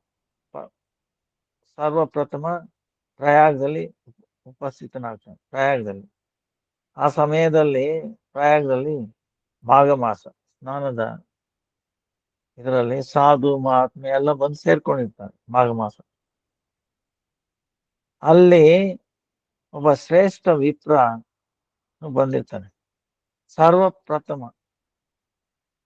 ಸಮಾರೋಹದಲ್ಲಿ ಜೊತೆಗೆ ಸಾಲಿಗ್ರಾಮ ಭಗವಂತನ ಪೂಜೆ ಮಾಡಿ, ಆಮೇಲೆ ಪ್ರಸಾದ ಅನ್ನನ ಬ್ರಾಹ್ಮಣರಿಗೆ, ಸಾಧು ಮಹಾತ್ಮರಿಗೆ, ಹಾಗೂ ಪಶು ಪಕ್ಷಿಗಳಿಗೆ ಎಲ್ರಿಗೂ ಶ್ರದ್ಧಾಪೂರ್ವಕ ಭೋಜನ ಮಾಡಿಸ್ತಾನೆ. ಅದನ್ನ ನೋಡ್ಬಿಟ್ಟು ನಾರದ ಮುನಿ, ಓಹೋ ಓಹೋ ವಿಪ್ರ, ನೀನೇ ಭಗವಂತನಿಗೆ ಕೃಪಾ ಪಾತ್ರ, ಸರ್ವಶ್ರೇಷ್ಠ ಕೃಪಾ ಪಾತ್ರ. ಓ ಸರಿ, ಇಷ್ಟೆಲ್ಲ ಮಾಡ್ತಾ ಇದೆಯಲ್ಲ. ವಿಪ್ರ ತನ್ನ ಪ್ರಶಂಸೆ ಕೇಳ್ಬಿಟ್ಟು ಹೇಳ್ತಾನೆ, ಲಜ್ಜೆ ಬಂದ್ಬಿಡ್ತಾನೆ. ಯಾವ ರೀತಿನಲ್ಲಿ ನಾನು ಯೋಗ್ಯತೆ ಇದೆ, ನಾನೇನು ಪ್ರಭುನ ಸೇವೆ ಮಾಡಕ್ಕಾಗುತ್ತಾ? ನೀವು ನಿಜವಾಗ್ಲೂ ಭಗವಂತನ ಕೃಪಾ ಪಾತ್ರ ಯಾರು ಅಂತ ನೋಡಬೇಕಾದ್ರೆ ಈ ದಕ್ಷಿಣ ದೇಶದಲ್ಲಿ ಭಕ್ತ ರಾಜ ಒಬ್ರು ಇದ್ದಾರೆ, ಅವನ ದರ್ಶನ ಮಾಡಿ. ಸೊ ಇದನ್ನ ಕೇಳ್ಬಿಟ್ಟು ನಾರದ ಮುನಿ ದಕ್ಷಿಣ ದೇಶಕ್ಕೆ ಹೋಗ್ತಾನೆ. ಅಲ್ಲಿ ರಾಜ ಸೇವಾ ಪರಿಪಾಟಿ, ಅದು ಅವನ ಉತ್ಸವ ಆದಿ ಅದೆಲ್ಲ ನೋಡ್ಬಿಟ್ಟು ಅವನು ಪ್ರಶಂಸೆ ಮಾಡ್ತಾನೆ ನಾರದ ಮುನಿ. ಓಹೋ ರಾಜರೇ, ನಿಮ್ಮಂತ ನೀವೇ ಭಗವಂತನ ದೊಡ್ಡ ಕೃಪಾ ಪಾತ್ರರು. ಆದ್ರೆ ದೀನತೆಯಿಂದ ರಾಜ ಹೇಳ್ತಾನೆ, ನನಗೆ ಯಾವ ಲಕ್ಷಣನೂ ಇಲ್ಲ, ನನಗೆ ಕೃಪೆ ಆಗಿದೆ ಅಂತ. ಸ್ವರ್ಗದಲ್ಲಿ ಭಗವಾನ್ ಉಪೇಂದ್ರನ ಭಕ್ತ ಇಂದ್ರನೇ ಭಗವಂತನ ಕೃಪಾ ಪಾತ್ರ. ನೀವು ಅವನ ದರ್ಶನ ಮಾಡಿ. ಯಾಕಂದ್ರೆ ಭಗವಂತನೇ ಅವನ ತಮ್ಮನಾಗಿ ಹೋಗಿದ್ದಾನೆ. ಅವನ ಮೇಲೆ ಕೃಪೆ ಇರ್ಬೇಕೋ ಬೇಡವೋ, ಅದಕ್ಕೆ ಅವನಷ್ಟು ಕೃಪಾ ಪಾತ್ರ ಇನ್ಯಾರು ಇಲ್ಲ. ನಾರದ ಮುನಿ ಮೊದಲ ತರನೇ ಇಂದ್ರನ ಹತ್ರ ಪ್ರಶಂಸೆ ಮಾಡಕ್ ಶುರು ಮಾಡ್ತಾನೆ. ಓ ಇಂದ್ರ, ನಿನ್ನಂತ ಸಮಾನ ಕೃಪಾ ಪಾತ್ರ ಭಗವಂತನೇ ನಿನ್ನ ತಮ್ಮನಾಗಿ ಬಂದು ನಿನಗೆ ಸೇವೆ ಮಾಡ್ತಾ ಇದ್ದಾನಲ್ಲಯ್ಯ. ಇಂದ್ರ ಹೇಳ್ತಾನೆ ದೀನತೆ, ತನ್ನ ದೋಷ ಎಲ್ಲ ತೋರಿಸ್ಕೊಳ್ತಾನೆ. ನನಗೆ ಕೃಪೆ ಆಗಿಲ್ಲ ಅಂತ ಹೇಳ್ತಾನೆ. ಆಮೇಲೆ ಇಂದ್ರ ಹೇಳ್ತಾನೆ, ಸತ್ಯಲೋಕದಲ್ಲಿ ಬ್ರಹ್ಮ ಅವನ ಕೃಪಾ ಪಾತ್ರ. ಅಲ್ಲೋಗಿ ಆರಾಧ್ಯ ಭಗವಾನ್ ಅಲ್ಲಿ ಸಹಸ್ರ ಶೀರ್ಷ ಅರ್ಚನೆ ಮಾಡ್ತಿರ್ತಾನೆ ಬ್ರಹ್ಮ. ನಾರದ ಮುನಿ ಅವ್ರನ್ನ ಪ್ರಶಂಸೆ ಮಾಡ್ತಾನೆ. ಬ್ರಹ್ಮಾಜಿ ಹೇಳ್ತಾನೆ, ನನಗೆ ಭಗವಂತನ ಕೃಪೆ ಪಾತ್ರ ಅಂತ ನನಗೆ ಸ್ವೀಕಾರ ಮಾಡಲ್ಲ. ಯಾಕಂದ್ರೆ ನಾನು ಬ್ರಹ್ಮಮೋಹನ ಲೀಲಾ ಆಮೇಲೆ ಬೇರೆ ಲೀಲೆಗಳಿಂದ ಭಗವಂತನ ಚರಣಗಳಲ್ಲಿ ನಾನು ಅಪರಾಧ ಮಾಡಿದ್ದೀನಿ. ನಾನು ಅವನ ಕೃಪೆಯಿಂದ ವಂಚಿತನಾಗಿದ್ದೀನಿ. ಅದ್ಯಾಕೆ ಸಾಧ್ಯ? ಆದ್ರೆ ಶಂಕರ ಭಗವಂತನ ಏಕಮಾತ್ರ ಕೃಪಾ ಪಾತ್ರ ಸಾಧ್ಯ ಅಂತ ಹೇಳ್ತಾನೆ. ಸರ್ ನಾರದ ಮುನಿ ಅಲ್ಲಿಗೆ ಹೋಗ್ತಾರೆ, ಶಿವಲೋಕಕ್ಕೆ ಬರ್ತಾನೆ. ಅಲ್ಲಿ ಶಿವಜಿ ತನ್ನ ಇಷ್ಟದೇವ ಸಂಕರ್ಷಣ್ ಭಗವಂತನ ಪರಿಕರ ತಾಂಡವ ನೃತ್ಯ ಮಾಡ್ತಾ ಇರ್ತಾನೆ. ನಾರದ್ವಾರ ಶಿವನ ಪ್ರಶಂಸೆ ಮಾಡ್ತಾನೆ.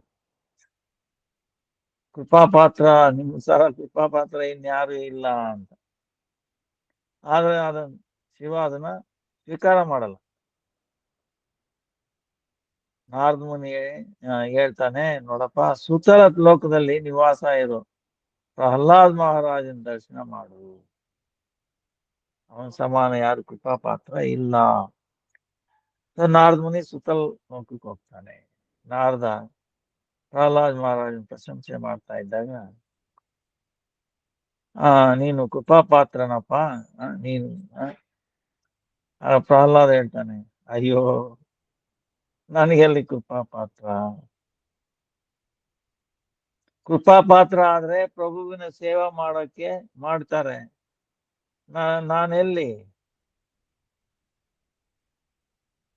ಅವನು ನನ್ನ ಆಪತ್ತಿನಲ್ಲಿ ರಕ್ಷಾ ಮಾಡ್ದ. ಅದು ಒಂದ್ ರೀತಿನಲ್ಲಿ ನನ್ನ ಸೇವೆನೇ ಆಯ್ತಲ್ಲಪ್ಪ. ನಾನ್ ಸೇವೆ ಎಲ್ಲಿ ಮಾಡ್ದೆ, ನನಗ್ ಸೇವೆ ಮಾಡ್ದ ಅವನು. ನಾನು ಭಕ್ತ ಅದ್ಯಾಗ ಆಗ್ತೀನಿ. ಸೊ ಆತರ ಹೇಳ್ಬಿಟ್ಟು, ನೀನು ಕೃಪಾಪಾತ್ರ ಬೇಕು ಅಂದ್ರೆ ಹನುಮಂತನ ಹತ್ರ ಹೋಗಬೇಕು ನೀನು, ಕೃಪಾಪಾತ್ರ. ಆಮೇಲೆ ನಾರದ ಮುನಿ ಕಿಂಪುರುಷ ವರ್ಷ ಅಂದ್ರೆ ಆಕ್ಚುಲಿ ಈಗಿರೋ ಚೈನಾನೆ, ಹಿಮಾಲಯ ಅತ್ಲ ಕಡೆ ಎಲ್ಲ ಕಿಂಪುರುಷ ವರ್ಷ 7 ವರ್ಷ ಇದೆ. ಭಾರತ ವರ್ಷ ಕಿಂಪುರುಷ ವರ್ಷ. ಅಲ್ಲಿ ಹನುಮಂತ ಈಗಲೂ ಇದ್ದಾನೆ. ಅದಕ್ಕೇನೆ ನೀವು ಚೈನೀಸ್ ಅಲ್ಲಿ ನೋಡಿದ್ರೆ ನಾವು ಹೇಗೆ ಈಗ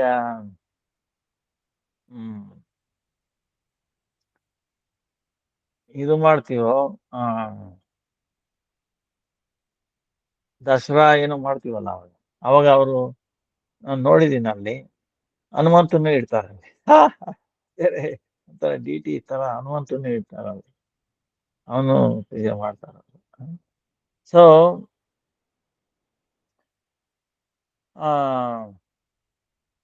ಅಲ್ಲಿ ಏನ್ ಮಾಡ್ತಿರ್ತಾನೆ, ತುಂಬಾ ಚೆನ್ನಾಗಿದೆ. ಮುಂದೆ ಇದು ಡೀಟೇಲ್ ಆಗಿ ಹೋಗ್ಬೇಕು, ಎಷ್ಟು ಡೀಟೇಲ್ ಆಗಿ ಗೊತ್ತಿಲ್ಲ ಸಮಯ ಪ್ರಕಾರ. ಸೊ ಅಲ್ಲಿ ಹನುಮಂತನ ಜೊತೆಗೆ ಹೋಗಿದ ತಕ್ಷಣ ಅವರು ಇನ್ನ ಇಳಿಯಕ್ ಮುಂಚೆನೆ ಇಬ್ರು, ನಾರದ ಮುನಿ ಹನುಮಂತ ಇಬ್ರು ಡ್ಯಾನ್ಸ್ ಮಾಡ್ತಾರೆ. ಹರಿಬೋಲ್ ಹರಿಬೋಲ್ ಹರಿಬೋಲ್ ಹರಿ. ಆವಾಗ ಕೆಳಗಡೆ ಕೂತ್ಕೊಂಡು ಹನುಮಂತ ಅವನಿಗೆ ಪಾದ ಪೂಜೆ ಎಲ್ಲ ಮಾಡ್ಬಿಟ್ಟು, ಏನ್ ಸಾಕು ರಾಮನ ಪೂಜೆ ಮಾಡಿ, ನಿನ್ನಂತ ಕೃಪಾ ಪಾತ್ರ ಯಾರು ಇಲ್ಲ ಅಂತಾನೆ. ಹನುಮಂತ ಹೇಳ್ತಾನೆ, ನನ್ನಷ್ಟು ಮೂರ್ಖ ಯಾರು ಇಲ್ಲವಯ್ಯ, ನನಗೆಲ್ಲಿ ಕೃಪೆ ಆಗಿದೆ. ಕೃಪೆ ಆಗಿದ್ರೆ ಭಗವಂತ ನನ್ನ ಯಾಕೆ ಬಿಟ್ಟು ಹೋಗ್ತಾ ಇದ್ದ ಅಂತ ಹೇಳ್ತಾನೆ. ನಾನೊಬ್ಬ ಕಪಿ, ನನಗೆಲ್ಲಿ ಕೃಪೆ ಆಗಿದೆ. ನೀನು ಕೃಪೆ ಪಾತ್ರ ಬೇಕಾದ್ರೆ ಪಾಂಡವರ ಹತ್ರ ಹೋಗ್ಬೇಕು ನೀನು, ಅವ್ರ ಶ್ರೇಷ್ಠ ಕೃಪಾ ಪಾತ್ರ. ನಾರದ ಮುನಿ ಪಾಂಡವರ ಹತ್ರ ಹೋಗ್ತಾನೆ. ಅಲ್ಲಿ ಅವರು ನಮ್ರತಾಪೂರ್ವಕ ಹೇಳ್ತಾರೆ, ನಾವು ಪ್ರಭುಗಳನ್ನ ಕೃಷ್ಣನ ದೂತ ಸಾರಥಿ ರೀತಿನಲ್ಲಿ ನಾವು ಕಾರ್ಯ ಮಾಡಿಸ್ಕೊಂಡ್ವಿ. ಅವನ್ನ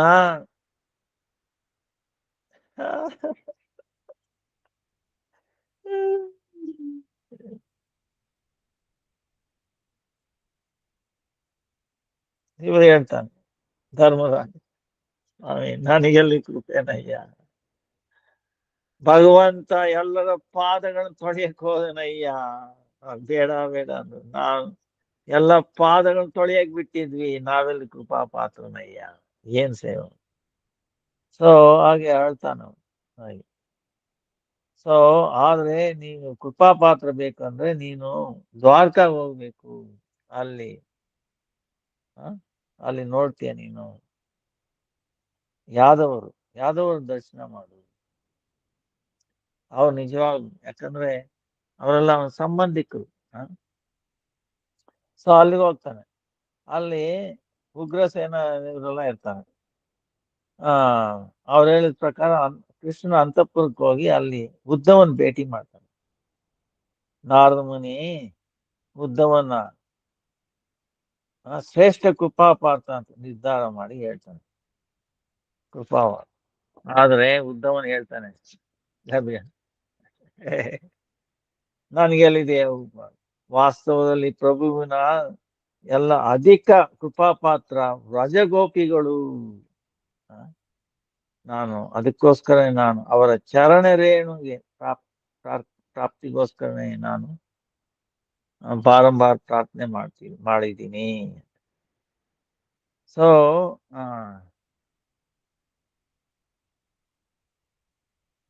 ಇದು ನಾವು ಸಮಯ ಆಗೋಯ್ತು ಅನ್ಸುತ್ತೆ, ಅಥವಾ ಇನ್ನೊಂದು 2ನೇ ಕಾಂಡ. ಏನಾಯ್ತಂದ್ರೆ ಇದು ಅವತ್ತೇನಾಗಿದೆ ಅಂದ್ರೆ ಯಾವ್ದೋ ಕಾರಣದಿಂದ ವಜ್ರದ ಪರಿಕರಗಳ ಸ್ಮರಣೆ ಕೃಷ್ಣ ಏನಾಗ್ತಾ ಇದ್ದಾನೆ ಅಂದ್ರೆ, ಈಗ ಇದ್ರದ್ದು ಬರುತ್ತೆ ಇದು, ಕೃಷ್ಣ ಅವನಿಗೆ ತುಂಬಾ ವಿಫಲವಾಗಿತ್ತು. ಅವನಿಗೆ ಯಾವುದೇ ರೀತಿನಲ್ಲಿ ಧೈರ್ಯ ಮಾಡ್ಕೊಳಕ್ ಆಗ್ಲಿಲ್ಲ. ಸೊ ಏನಾಗುತ್ತಂದ್ರೆ, ನಿಲ್ಸಕ್ಕಾಗಲ್ಲ. ಇದು ರುಕ್ಮಿಣಿ ಸತ್ಯಭಾಮ ಮಾತಾಡೋದು. ಅಮ್ಮ ಉದ್ಧವ, ನಾರದ ಮುನಿ ಎಲ್ಲ ಇರ್ತಾರೆ. ಕೃಷ್ಣ ಅಳ್ತಾ ಇರ್ತಾನೆ. ಅಲ್ಲಿ ಎಲ್ಲ ಯಾದವರು ಕಾಯ್ತಾ ಇರ್ತಾರೆ, ಕೃಷ್ಣ ಯಾವಾಗ ಬರ್ತಾನೆ. ಮಧ್ಯಾಹ್ನ ಆಗ್ಬಿಟ್ಟಿರುತ್ತೆ. ಬಂದು ಇಲ್ಲೇನಾಗಿದೆ, ಕೃಷ್ಣ ಇನ್ನ ಅಳ್ತಾ ಇರ್ತಾನೆ. ಮಧ್ಯಾಹ್ನ ಆಗಿದೆ, ಇನ್ನ ಎದ್ದಿಲ್ಲ. ಅವನು ಎಷ್ಟು ಅಳ್ತಾ ಇರ್ತಾನಂದ್ರೆ ಹಾಸಿಗೆ ಎಲ್ಲ ಒದ್ದೆ ಆಗ್ಬಿಟ್ಟಿರುತ್ತೆ. ಸೊ ಅವಾಗ ಹೇಳ್ತಾನೆ, ಅಮ್ಮ ಅಳ್ತಾ, ಅಯ್ಯೋ ಏನ್ ಇವತ್ತನ ಪ್ರತಿ ದಿವಸ ಅಳ್ತಾನೆ, ನನ್ನ ಸೀರನ ಎಳಿತಾನೆ. ಓ ರುಕ್ಮಿಣಿ, ಓ ಲಲಿತೆ, ವಿಶಾಖ, ಓ ರಾಧೆ ಅಂತ ಎಂದೆಂದಿಗೂ ನನ್ನ ಹೆಸರು ಹೇಳೇ ಇಲ್ಲ. ನಮ್ಮನ್ನ ನೆನ್ಸ್ಕೊಳ್ಳೋದೇ ಇಲ್ಲ. ನಮ್ಗೇನ್ ಕಮ್ಮಿ ಇದೀವ? ಯಾವ್ದ್ರಲ್ಲಿ ಕಮ್ಮಿ? ಎಷ್ಟು ಸಂಪತ್ತು ಎಲ್ಲ ಇದೆ, ಆದ್ರೆ ನಮ್ಮನ್ನ ನೆನ್ಸ್ಕೊಳ್ಳೋದೇ ಇಲ್ಲ. ಅವ್ರ ಗೋಪಿಯರಾಗಿ ಏನು ಮಾಟಂಬಿಟ್ಟು ಹಾಕ್ಬಿಟ್ಟಿದ್ದಾರೆ. ಸೊ ಇದು ಸ್ವಲ್ಪ ಇದ್ರಲ್ಲಿ ಜಗನ್ನಾಥನ ಇದ್ರಲ್ಲೂ ಬರುತ್ತೆ.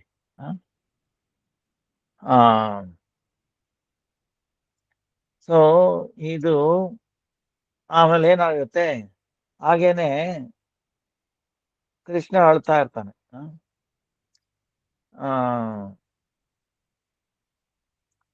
ಇದಕ್ಕೆ ಪೂರಕವಾಗಿ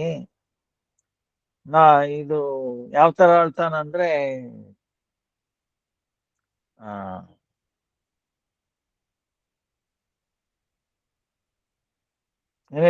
ಬ್ರಹ್ಮಾಜಿ ಏನ್ ಮಾಡ್ತಾನೆ ಅಂದ್ರೆ, ವಿಶ್ವಕರ್ಮ ದ್ವಾರಕಾದ ಸಮೀಪದಲ್ಲಿ ನವವೃಂದಾವನ ನಿರ್ಮಾಣ ಮಾಡಿಸಿ ಅಲ್ಲಿ ಕೃಷ್ಣನ ಕರ್ಕೊಂಡ್ ಬಂದು ಬಿಟ್ಬಿಡ್ತಾರೆ. ಯಾಕಂದ್ರೆ ಅವನಿಗೆ ಈಗ ಯಾದವರಿಗೆ ಕೃಷ್ಣ ಕಳಿಸ್ಬಿಟ್ರೆ ವೃಂದಾವನಕ್ಕೆ, ಈಗ ಒಂದು ಪ್ರಶ್ನೆ ಬರುತ್ತೆ, ಇದು ಕೃಷ್ಣ ವೃಂದಾವನಕ್ಕೆ ನಾ ಬರ್ತೀನಿ ಅಂತ ಹೇಳಿರ್ತಾನೆ, ಆದ್ರೆ ಹೋಗೋದೇ ಇಲ್ಲ. ಬಲರಾಮನ್ ಕಳಿಸ್ತಾನೆ ಒಂದ್ಸಾರಿ. ಬಲರಾಮನ ಹೇಳ್ತಾನೆ, ಅಲ್ಲಯ್ಯ ನಿನಗೇನಯ್ಯ ರೋಗ ಏನಿದೆ? ಇವಾಗ ಯಾವ ಶತ್ರುಗಳು ಇಲ್ಲ, ಎಂತದ್ದು ಇಲ್ಲ, ಪಾಂಡವರೆಲ್ಲ ಚೆನ್ನಾಗಿದ್ದಾರೆ. ನೀನ್ ಯಾಕೆ ಹೋಗಬಾರ್ದು? ನೀನ್ ಮಾತು ಕೊಟ್ಟು. ಇಲ್ಲಪ್ಪ, ನಾನು ಆಮೇಲೆ ಹೋಗ್ತೀನಿ, ನೀನ್ ಹೋಗ್ಬಾ. ಅಲ್ಲಯ್ಯ, ಹೋಗಿ ನಾನು ಏನ್ ಹೇಳಲಿ? ಯಾಕೆ ಹೋಗ್ತಾ ಇಲ್ಲ ನೀನು? ಸೊ ಈ ರೀತಿ ಅಂತೂ ಬಲರಾಮ ಹೋಗಿ ಬರ್ತಾನೆ, ಉದ್ಧವನ್ ಕಳಿಸ್ತಾನೆ. ಸೊ ಅದೆಲ್ಲ ಆಗುತ್ತಲ್ಲ. ಕೊನೆಗೆ ಈಗ ಹೋಗ್ಬಿಟ್ರೆ ಎಲ್ಲಿ ಬರಲ್ವೋ ಅಂತ. ಈಗ ಅದೇ ಪ್ರಶ್ನೆ ಕೃಷ್ಣನಿಗೆ. ಸೊ ಅದಕ್ಕೆ ಬ್ರಹ್ಮ ಅಲ್ಲಿ ಒಂದು ನವವೃಂದಾವನ ಶುರು ಮಾಡಿ ಅಲ್ಲಿ ವಿಗ್ರಹಗಳೆಲ್ಲ ಮಾಡಿಟ್ಟಿರ್ತಾನೆ. ಯಶೋದಮಯ್ಯ,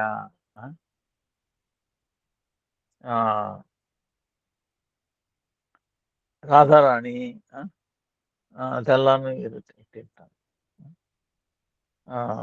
ಪ್ರತಿಮಾ ಮೂರ್ತಿ, ಅಲ್ಲಿ.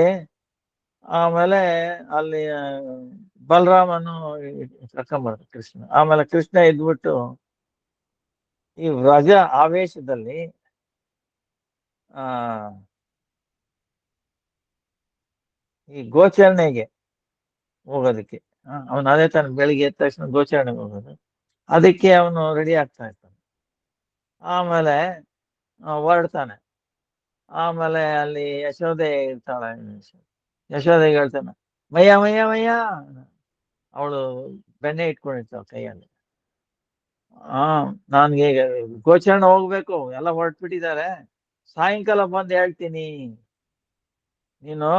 ಯಾಕಂದ್ರೆ ರೋಹಿಣಿ ಹೇಳೋದು, ನೀನು ಸ್ವಲ್ಪ ಮಲಗಿರೋದ್ರಿಂದ ಯಶೋದ ಮಯ್ಯ ಯಾಕೆ ಮಾತಾಡ್ದೆ, ಅವಳಿಗೆ ಒಂಥರ ಇದಾಗ್ಬಿಟ್ಟಿದೆ. ನಿನ್ಗೆ ಏನು ಎಲ್ಲಿ ಏನಾದ್ರು ತೊಂದರೆ ಆಗಿದೆಯೋ ಅನ್ನೋ ಬಾಯಿದಿಂದ ಅವಳು ಏನು ಮಾತಾಡ್ತಾ ಇಲ್ಲ. ಹೌದಾ, ಆಯ್ತು ಮಯ್ಯ ಮಯ್ಯ ಮಯ್ಯ ಮಯ್ಯ, ನಾನು ಸಾಯಂಕಾಲ ಬಂದಾಗ ನಿನ್ನ ಹತ್ರ ಮಾತಾಡ್ತೀನಿ, ನೀನು ಯೋಚನೆ ಮಾಡ್ಬೇಡ. ನಾನು ಮಲಗ್ಬಿಟ್ಟಿದ್ದು ಯಾಕಂದ್ರೆ ನನ್ನ ಕನಸಲ್ಲಿ ದ್ವಾರಕೆಗೆ ಹೋಗಿ ಅಲ್ಲಿ ಯಾರನ್ನೋ ಮದ್ವೆ ಆಗ್ಬಿಟ್ಟೆ. ಅದೆಲ್ಲ ಕನಸಮ್ಮ, ಅದೆಲ್ಲ ನಿಜ ಇಲ್ಲ. ಆಮೇಲೆ ಸಾಯಂಕಾಲ ಬಂದು ಹೇಳ್ತೀನಿ ಅಂತ. ಆಮೇಲೆ ಅಲ್ಲಿ ರಾಧೆ ಇರ್ತಾಳೆ. ರಾಧೆಗೆ ಸ್ವಲ್ಪ ಕೋಪ ಬಂದಾಗಿರುತ್ತೆ. ಕೃಷ್ಣ ಹೇಳ್ತಾನೆ, ಕೋಪ ಮಾಡ್ಕೊಳ್ಳಬೇಡ, ಕೋಪ ಮಾಡ್ಕೊಳ್ಳ. ನಾನು ಆಕ್ಚುಲಿ ಮದ್ವೆ ಆಗಿದ್ದು ಅದು ನಿಜ ಅಲ್ಲ, ಅದು ಕನಸಲ್ಲಿ ನಾನು ಆಗಿರೋದು ಅಂತ ಹೇಳಿ ಸಾಯಂಕಾಲ ಅದೆಲ್ಲ ಬಗ್ಗೆ ಹೇಳ್ತೀನಿ, ಯೋಚನೆ ಮಾಡೋಣ, ನಾನು ಈಗ ಗೋಚರ ಅಂತ ಹೇಳಿ ಓಡ್ಬಿಡ್ತಾನೆ. ಸೊ ಅಲ್ಲಿ ಸಮುದ್ರ ನೋಡ್ತಾನೆ. ಅದು ಯಮುನಾ ಅಂತ ಹೇಳಿ ಆವೇಶದಿಂದ ಅಲ್ಲಿ ಹೋಗ್ತಾನೆ. ಅಲ್ಲಿ ನೋಡಿದ್ರೆ ಅದು ಸಮುದ್ರ. ಅದು ಆಮೇಲೆ ದೊಡ್ಡ ದೊಡ್ಡ ಬಿಲ್ಡಿಂಗ್ಗಳೆಲ್ಲ ಇರುತ್ತೆ. ಅದನ್ನ ಒಟ್ಟು ಆಮೇಲೆ ಬಲದೇವ ಇದೇನಿದು, ಎಲ್ಲಿದ್ದೀನಿ ಅಂತಾನೆ. ಅಯ್ಯ ಸ್ವಾಮಿ, ಬಲ ನಾವಿರೋದು ಇಲ್ಲಿ ದ್ವಾರಕಾನೆ, ನಿಮ್ಗೆ ಆವೇಶ ಆಗಿರೋದ್ರಿಂದ ಬ್ರಹ್ಮನೇ ಈ ತರ ಎಲ್ಲ ಮಾಡಿದಾನೆ. ಸೊ ಸೊ ಈ ಲೀಲೆ ನೋಡಿದ್ರೆ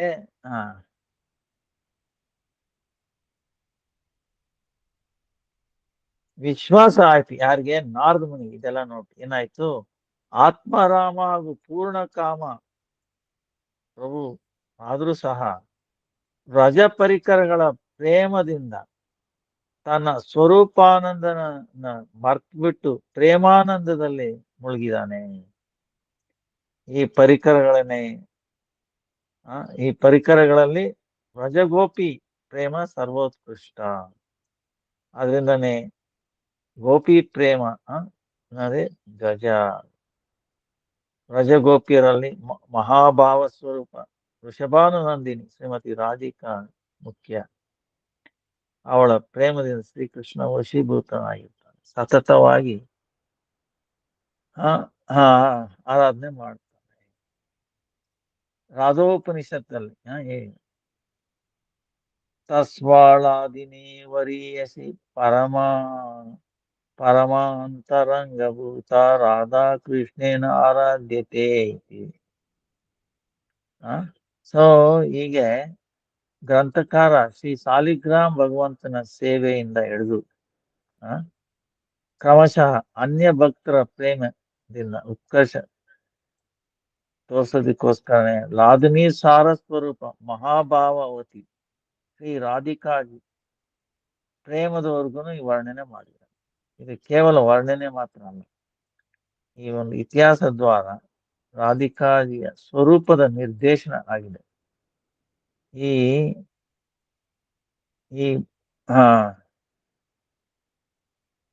ಒಂದೊಂದು ಭಕ್ತರಲ್ಲಿ ಎಷ್ಟು ಪ್ರೇಮ ಭಕ್ತಿ,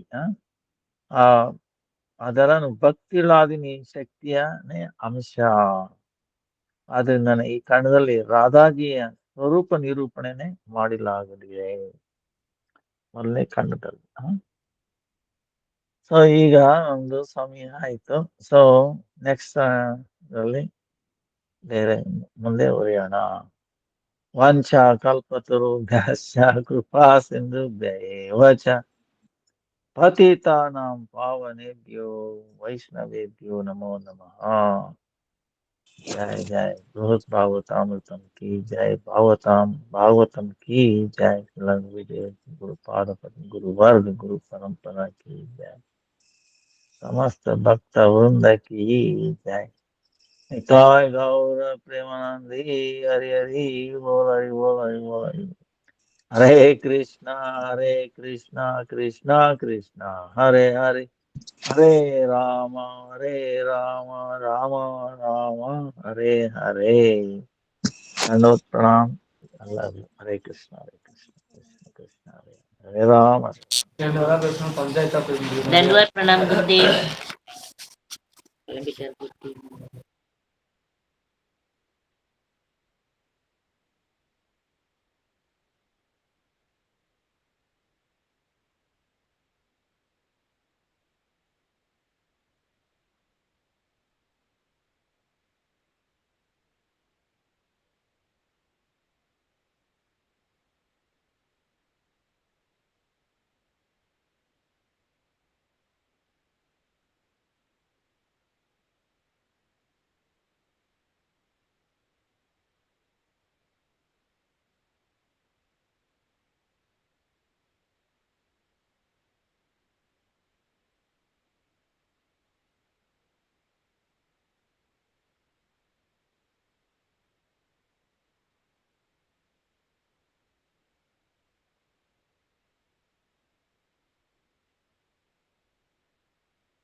అయిపోయింది.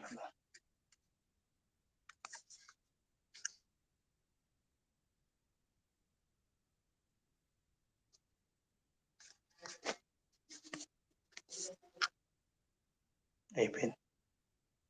9 గంటలు 8 గంటల నుంచి 9 గంటల వరకు